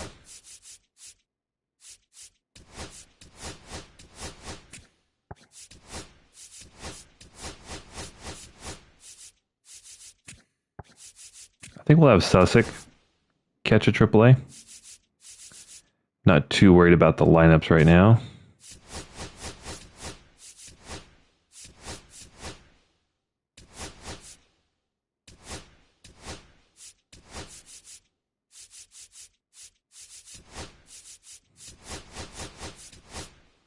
Who's going to DH, though? How about Brooks Baldwin? Cool. And Double A, we need a right fielder.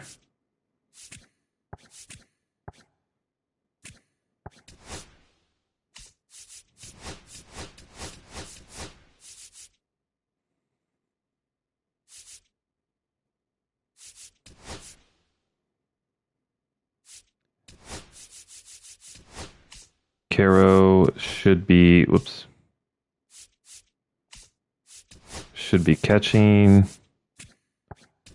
Suggs should be DHing.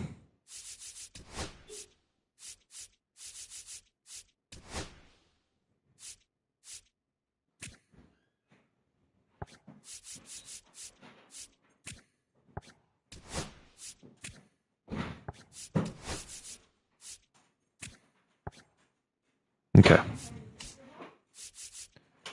That looks good. Fix the rotations.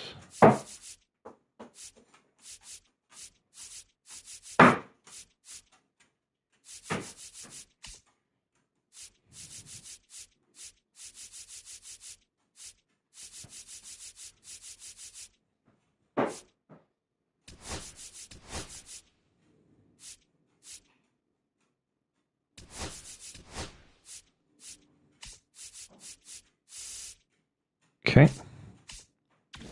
So that's fixed. Sim the rest of this month, and then we'll probably call it for the day.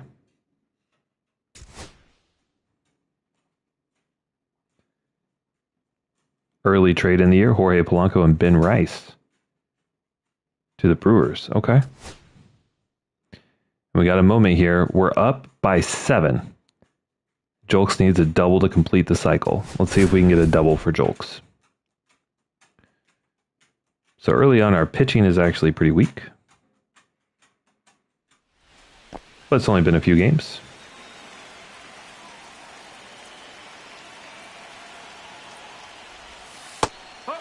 That would have actually been a great one to rip.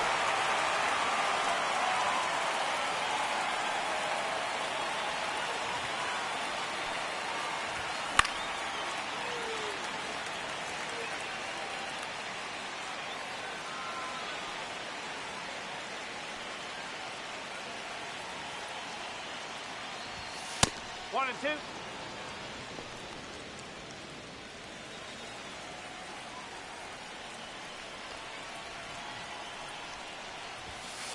Ball. 2 balls, 2 strikes. Come on. That's a ball. All right. Last chance for a double.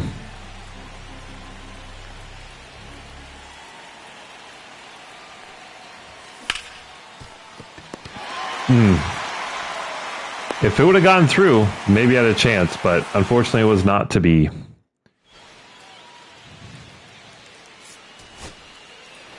Still come out with a good win, though. Bryce Wilson in his second start goes 6 innings, allows 5 hits and 3 earned. So a slow start for Bryce. Not ideal. Bunch of homers, though.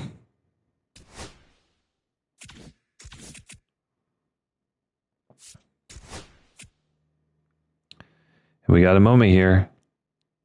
Jazz at the plate. Down 1, bottom of the 9th, 2-1. See what we can do.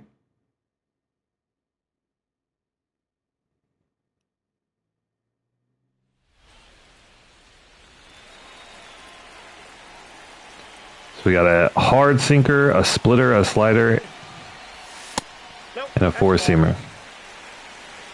Ball 1, no strikes.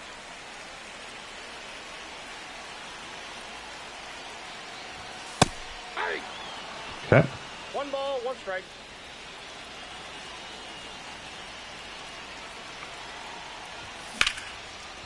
Ooh.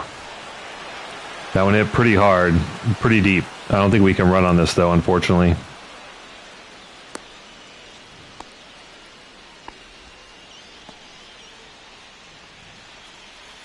Good rip, just a little late.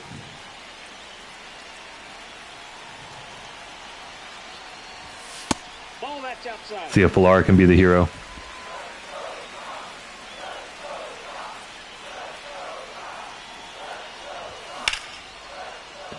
Turn on an inside fastball, but popped up. That's going to be it.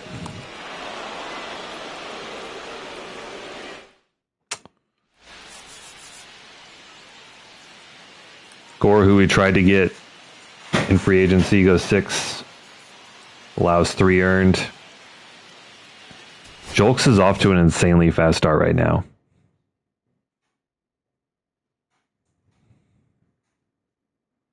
Drew Thorpe got shelled a little bit.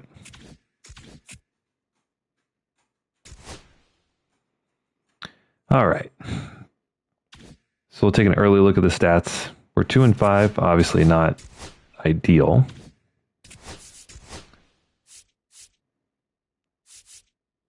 So far, nothing crazy's jumping out.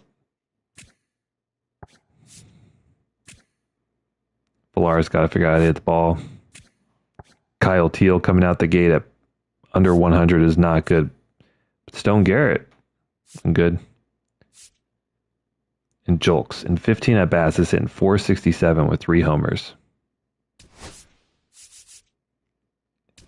We'll do a little swapperoo for Azokar there.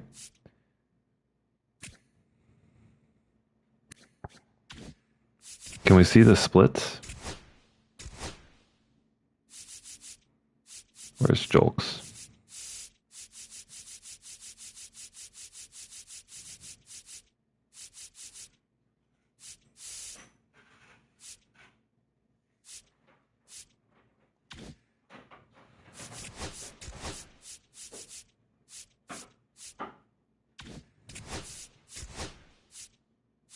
In pitching, we're getting shelled a little bit.